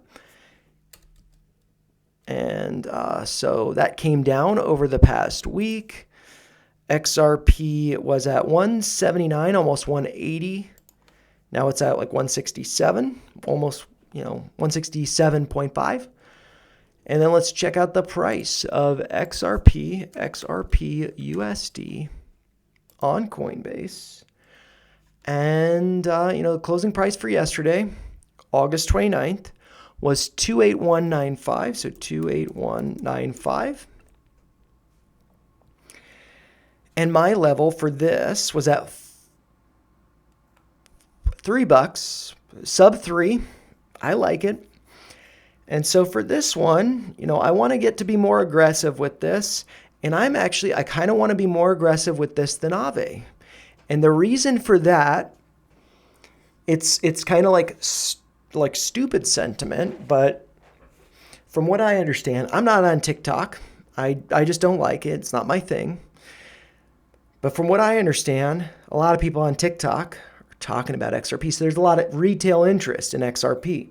And I saw some clips, I think, that were posted by Crypto Wendio as well as Altcoin Daily about people being like, oh, yeah, XRP, I think it's going to go to 10,000. Easy, 10,000, no problem. That's ridiculous. That's not happening. But retail is excited about that. And something that I heard a couple of months ago, maybe 3 months ago at work, maybe 2 months ago, is a couple people that I work with. I don't really work with them that closely, but I was with them this day, and they were like yelling across the workspace about XRP, wanting it to come back to 2. And it did, so hopefully they bought the dip. But, they were joking. It's an investment, it's like, well, people at work are talking about crypto, but then it's only XRP. I hadn't heard anything since, maybe because I don't work too closely with them. But then I realized it's because they're on TikTok. And they probably didn't buy the dip at 2 because they were like, oh, it's probably not going to happen. So they bought higher up, and then it dipped down to 2, and they're like, oh, it's going to go lower. They didn't buy the dip, and then now it's around 3, and they're like, oh, I want to buy it at 2. And then they're just going to be FOMOing in as it goes higher, retail. And so what I think that there's a lot of utility with it, but also I just feel like it's kind of sketchy because I feel like it's like in competition with Bitcoin, whereas like Cardano has a Bitcoin treasury. These other ones serve as complements. They work together, whereas I feel like XRP doesn't really. And so I don't really like that. But if retail is going to be pumping this later, I want to get on board a little bit early. I am already on board. My average, 237, up 19% on my position, but maybe I want to add a little bit more aggressively. And so I think kind of like thinking about what I'm doing with Aave, maybe I want to buy a little more aggressively. And so let's see, what's about $100 over the course of a week?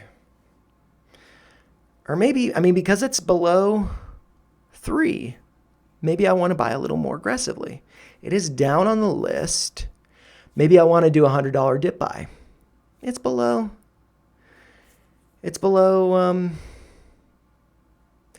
maybe I don't want to do a $100 dip buy, but maybe I want to do daily dollar cost averages and then do a dip buy, something like that. So let's think about that before I really get into it. But yeah, where could this be coming down to? Like 265. Got this retracement. 265 corresponds with the highs over here. I think 265 could for sure be happening. So maybe what I want to do is a $100 dip buy. Or maybe what I want to do is $7 daily DCAs. So 7 times, the week.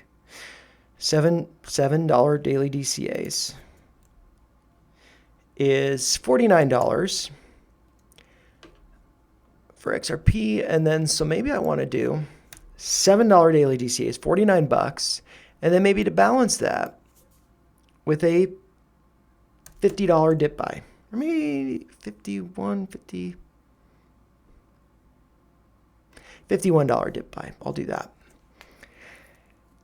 And so that $51 dip buy, where would that be at? What did I say? 265. So let's do 265. That is an order that I would place. So I'm going to make that black and place that. I got to adjust that. I think this could be going up to 450. I think this could be going higher. But, what is the 450? No, I think, I'm not going to get ahead of myself. But yeah, up here, I think that there could most definitely be some. Actually, I've probably already drawn this out.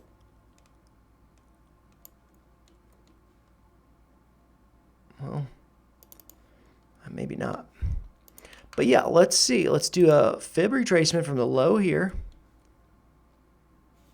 Actually, just out of curiosity. Low here to here to there. Came up to the 1618. I think that's good for, example purposes. I like that. I think that's good. And so now we want to do basically the same thing, but from the low here to wherever this would then be pulling back to. So low here, up to the high. And let's say it does come down to 265.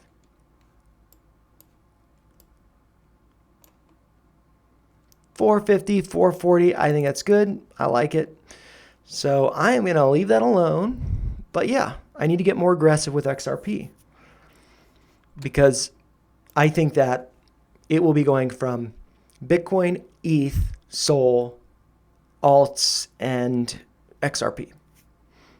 And then memes and stuff. And if XRP is, so active on TikTok and stuff, maybe it's going to act kind of like a meme coin with volatility. People are talking about it going up to, it's like SHIB. It's going to hit, $1. It's like, it's never going to happen. So, but anyways, I kind of like that narrative, even though I don't necessarily like XRP, but it is what it is. And so one that does have a narrative that I like a lot, that I find very compelling, that is going to be Avalanche, ticker symbol AVAX. I'll get into that in a second, but let's first populate the market cap data over here. We can see that Avalanche is ranked number 18, at a market cap of just over $10 billion. And so over the course of the past week, Avalanche was almost $8 billion. Now it's at about $10 billion. And so with that being said, let's look over at the price of Avalanche. And yeah, let's see this. The closing price. Let's see this. Let's look at this. For August 29th, the closing price for Friday was $23.55. $23.55. And my dip level was 24. So we crossed that. You know, I think that I probably want to start doing some DCAing. Maybe similar to this kind of strategy, because Avalanche is, going to be the base layer for the stable coin, the US dollar stable coin for the state of Wyoming, which is a very pro-crypto state with Cynthia Lummis, I believe senator, but maybe I'm mistaken. Maybe she's a congresswoman, I'm not sure. But yeah, I mean, she's been a champion for Bitcoin and crypto in the US. And I think that it's just a really cool use case, not using Ethereum or some of the other ones. And Avalanche, pretty big in gaming, I think. I'm not really sure. But, it seems like there's adoption of it. And so I like that, the Avalanche ecosystem. And so that makes me think this should be higher up on my list. And so with that being said, I think this, dollar cost averaging, whatever. But where would that dip be? The $51. And so for Avalanche, we got a confluence of levels here. Very interesting, assuming that, yep, lower highs here, lower highs. That's not bearish divergence. But we do have the 200-day moving average and the 50% retracement, which I'm just going to extend over here. Both of those levels are around 2150. So I'm going to have to say 2150 is probably going to have to be that level. Maybe it gets filled though, maybe it doesn't. Doesn't really matter, 2150. And so I'm going to make that yellow. It is yellow. Make that black because I need to place that order. And then to the upside, 54. I don't know. I mean, this seems like upside move, consolidation, maybe even an inverse. Head and shoulders, wonky. I don't know. I'm not going to draw it out. But yeah, where could the target be? 54. I think that's reasonable. But maybe there's actually something before it. So let's just do fib retracement here from the low here or to the high and then down to that low. And so that could maybe be like $32, maybe 40. So maybe that's something that I want to consider, that like 32, but this is above the 200-day moving average, pullback retest, and then go up to 32. So I think that's, yeah, and then it's also getting into, I don't know, but 40. I mean, maybe let's give it the benefit of the doubt. Maybe it could get up to 40. So I might adjust this to 40. I don't plan on trimming there. I have a little bit more conviction in this because of the Wyoming news and stuff. XRP, I'd be happy to trim there. It's not a 2X, but I don't know. Maybe I make it red though. I'm not really in the trimming mode, right now. Not really thinking about it too much. Uniswap, I'd for sure GTFO at that point, but I'm at 18. Yeah, I don't know. I probably should have made this red. Or black. So I'm going to do that. And yeah, Avalanche, 2150, $7 daily DCA. So, I like this. I think this is good. This moving up. Whereas like Uniswap moving down, I feel good about that. And one notable one that has moved up, it has moved on to the list. It was ranked number 20 last week. Now it's at number 18. And that is going to be Fartcoin, ticker symbol Fartcoin. And yeah, it dipped to my level. And I think it's probably trading below my level right now. So maybe I want to do another dip, maybe another $100 dip. I'm going to have to think about that. With then to trim at break even, so I'm not exposing more risk, But let's first look at the market cap data. So Fartcoin over here, ranked number 91 at 780, almost $8 billion market cap. million market cap. And yep, so 788. Last week it was 932. It's come back a little bit. And so let's check out, Fartcoin USD. And this is going to be on Kraken, I believe, is what I was looking at it on. And so the closing price for yesterday, August 29th, on Friday, was $76.99. So that is most definitely below the level I wanted to buy at, which is 80 cents. You might notice my average is actually above 80 cents. That's because I had a limit order at 80 cents, but with whatever fees, gas fees, whatever, my average is 81 cents. So the reason why I'd like to, do a $100 dip buy again is because, I'd like my average to be 80 cents. It's not. And so how do I do that? I don't buy again at 80 cents. I don't buy at 78 cents. I need to buy at like 76 cents or lower. And so that seems pretty reasonable with where it's at. What's the low that it got to over the past week? Yesterday, on Friday, the low was 73 cents. And so maybe it doesn't quite get to there. But let's see, on this retracement, 77 cents is that level. I mean, it could be coming down to 58 cents, to be honest. I feel like that could be a level. I mean, maybe up here, 66. So yeah, I mean, this is one where it's like, I don't have to buy it. I can just chill with that one order. So maybe I don't want to be so aggressive that I would then want to trim at my average and then just to get out, and then I'd still have $100 in it.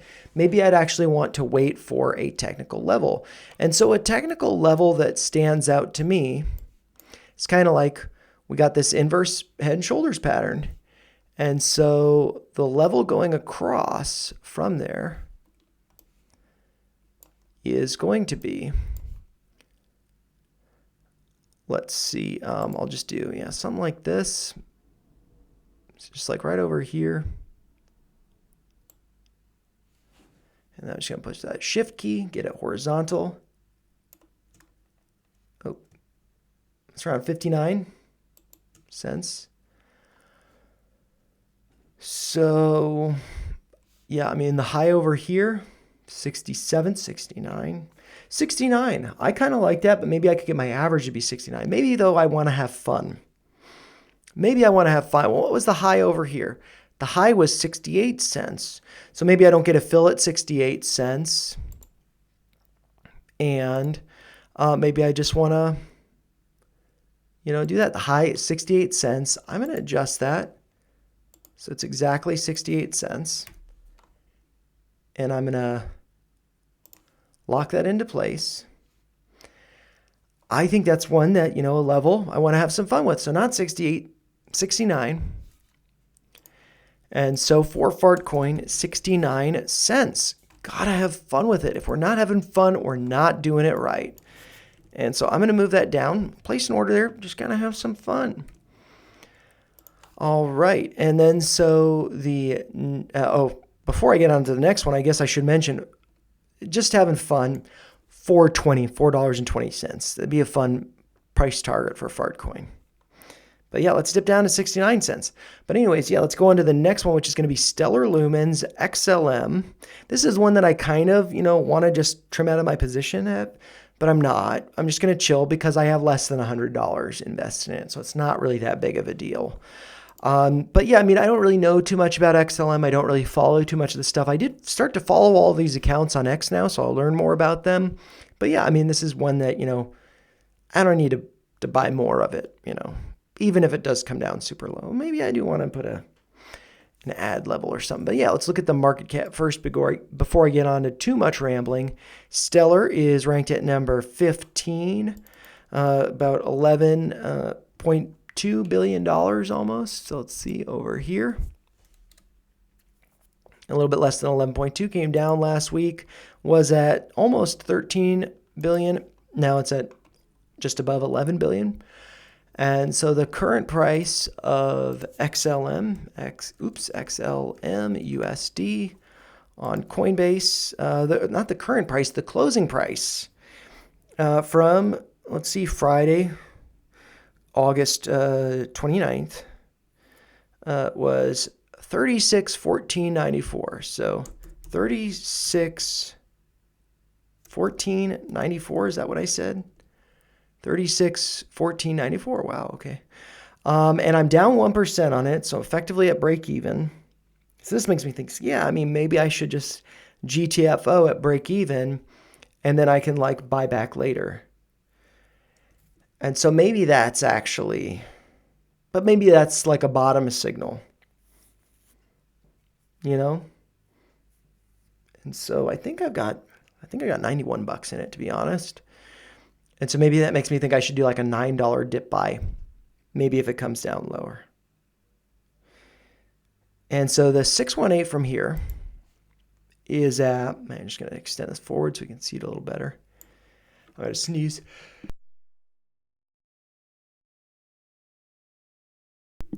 Kind of a muted sneeze, but didn't want to blow up the mic. Yeah, the 618 here is at 33 cents, 33.3 cents.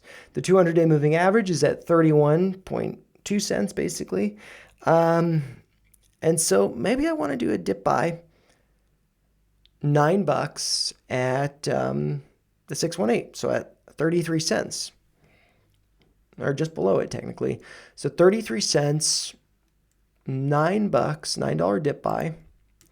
So I do something like this, just make that a 9. I think that's cool. 33 cents is what I was saying. XLM is saying 40 cents below that now, but yeah, let's do 33. And then I'd have, that full position. And then if I did add more, then I'd, be more comfortable to trim and whatnot. But yeah, so I'll do this and place that. And let's see, 75 cents to the upside. I guess I wouldn't trim there, but that's really going to be based on 75 cents. What's that based on?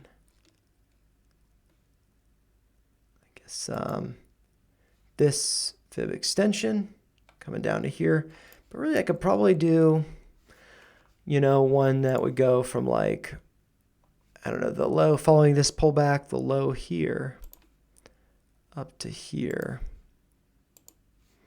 just being approximate. That's around 65 cents. Also kind of a double top there, but yeah, I don't really care. I'm just going to leave it. But maybe 65. Yeah, maybe I want to do that. And corresponding with that, I think that's, well, but maybe it would actually go higher. So 80, I think 75. I'm going to leave it at 75. I think that's fine. All right. And the next one on the list, one I love, is Pudgy Penguins. Ticker symbol PENGU. PENGU. Love them. I think they just released the Pudgy Party or Penguin Party, whatever it is called. It's a little game on the Apple Store. And yeah, so pretty cool token, pretty cool coin, meme coin. Let's check out the market cap of Pudgy Penguins. Ranked number 50, market cap of $1.87 billion. And let's check out their current price, PENGU USD. Kind of funny, PENGU USD. PENGU USD. And let's see this. The closing price from yesterday, August 29th, was 0.2929. So 0.2929. And I'm down 12%. I did get the $7 dip buy, which was at 3.2 cents. It's now trading below that, as you can see, and I was doing $2 daily dip buys. I like PENGU a lot. I think I am $35 shy of having a $100 position. I like them a lot. I think that there's a lot of utility in this brand that they've grown. I think it's a really interesting application of crypto. I'm really compelled by it.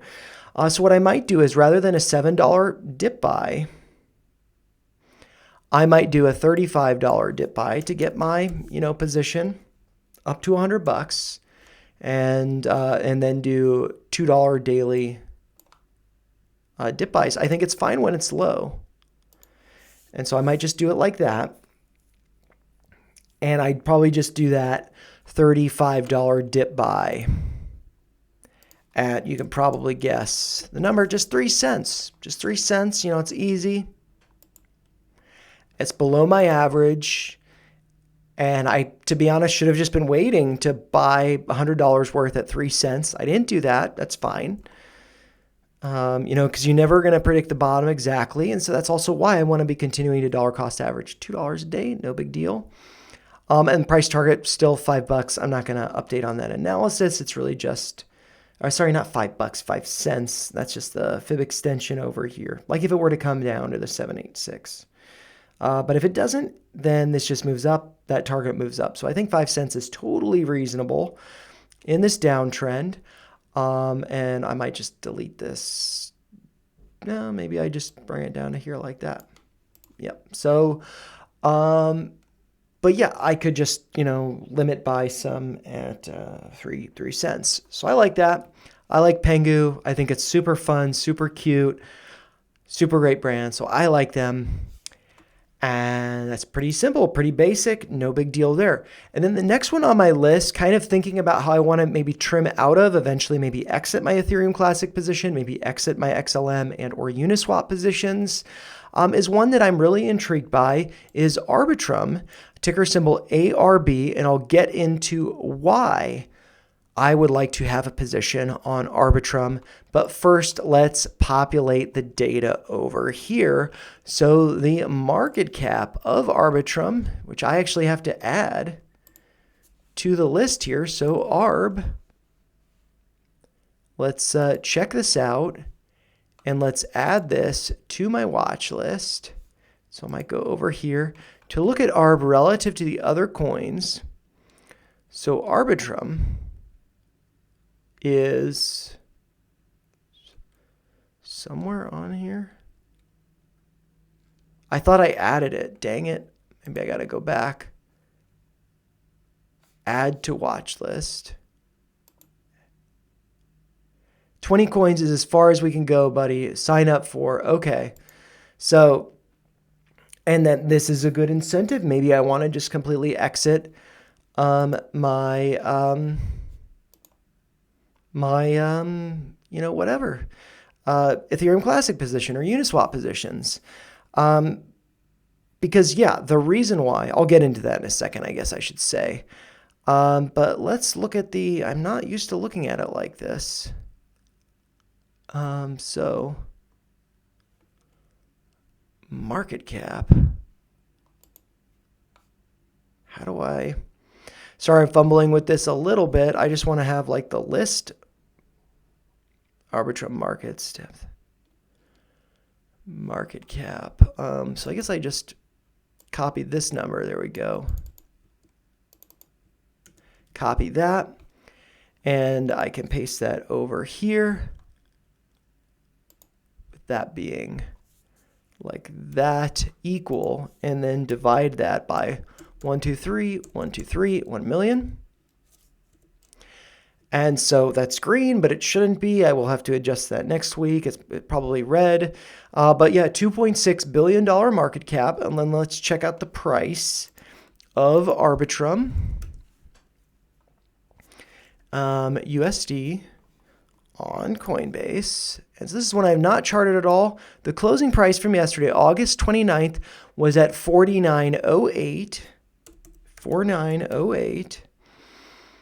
And that shouldn't be green. I don't have a position, but I've been eyeing this thinking, man, I kind of want to get a position at like 50 cents because looking at the chart, it's been up over $1. That could easily be a 2x. And the reason why, I've heard about this a while ago, didn't really know too much about it, don't really know too much about it. But then from Robinhood, Vlad Tenev, the CEO, was talking about tokenizing on Robinhood using Ethereum's layer 2 Arbitrum.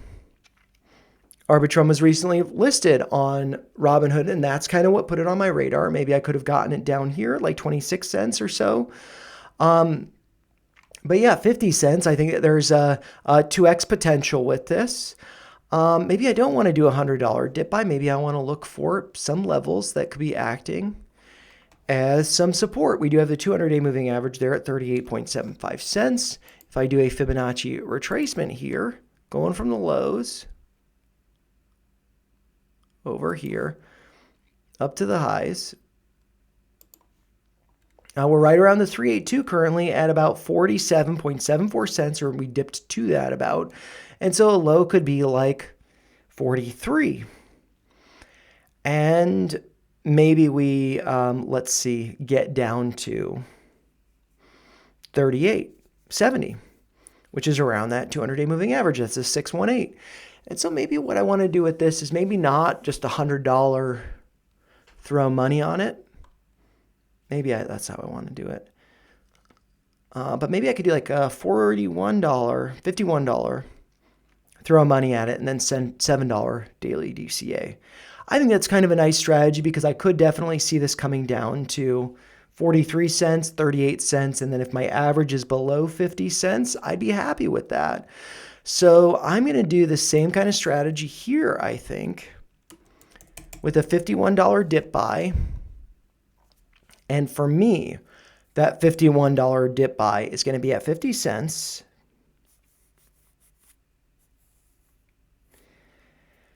And then $7 daily dollar cost averaging.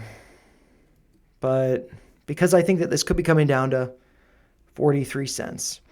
And so, yeah, what I'll do, maybe it's a little bit wonky over here, but for the weeklies, I'm going to do 50 cents because that's for me. But I think that this could be coming down to 43 or 39 cents. But I'm going to place that order.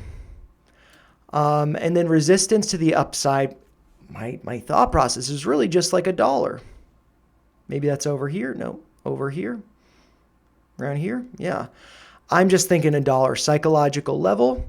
I don't plan on trimming there because I think it could be going higher. I do need to place an alert there. But I don't plan on selling there. And so I need to place some orders on that. And yeah, targets to the upside, really just $1. I'm not going to get into it because I have been recording this video for more than 2 hours. And yeah, looking at all of this, lots of buys. I don't know if I'm going to have the liquidity to make all these buys. I did just get paid. Maybe I wouldn't have the liquidity to continue this next week. So I need to evaluate that. Or what I was thinking about doing is, while Arbitrum is listed on Robinhood, I could do just a $100 dip buy at, 3 cents. But it's below that. And I can do a more casual with lower fees, dollar cost averaging on Robinhood than I can with Coinbase. So I like that strategy. I think that's good. And if I look over at the P&L over here, we can see that the line is at 0, so that's good. Ethereum has pulled back some. It's painful. But still, a lot of my holdings are in the green. Some of them have dipped back. I don't know what's going on with this. There we go. But it looks like, RLC now down 23%. That's the lowest or the highest I've been on that position. Then we have XLM down 1%. Maybe that's one I want to just GTFO of. And then I can have Arbitrum as the 20, on my watch list, get out of XLM. I don't know. I'm thinking about it. And then Pepe down 32%, not looking so great, but still, dollar cost averaging, no big deal. And then it looks like LRC down 11%, has pulled back some, but that one, I think I want to move the majority of my position onto the exchange, which is Coinbase, to then place that order if it does pump like RLC did. Then I also have Trump coin down about 27%, no big deal, continuing to add a little bit. Uniswap down about 5%. Maybe I'd add a little bit if it goes lower, but I don't. That's one I'm not like emotionally attached to. I'm not emotionally attached to XLM, and I'm not really emotionally attached to Pepe either, but that one's red. And then also Ethereum Classic. I just think that's kind of a zombie coin. So I don't really think I need to continue holding that. But yeah, I mean, anyways, that is the thesis for this week, the update, the Crypto Corner Sat Stacker. So if you did find this enjoyable, make sure you like the video, make sure you subscribe to the channel for weekly Crypto Corner Sat Stackers every Saturday moving forward for the year of 2025. But as always, those are just my thoughts. Hopefully you guys have a great long weekend with Labor Day on Monday, but crypto never closes. So yeah, it's going to be an exciting week ahead. And yeah, hopefully you enjoy the Monday off of work if you do celebrate. And I'll see you in the next one. Take care, you guys. Oh, and also I should note, I will probably be putting out a video on using, let's see, digital asset treasury companies like Sharplink Gaming and Bitmine Immersion as kind of gaining some leverage on Ethereum. So I'll put that video out maybe tomorrow, maybe Monday. But yeah, I'll see you guys in the next one. Take care.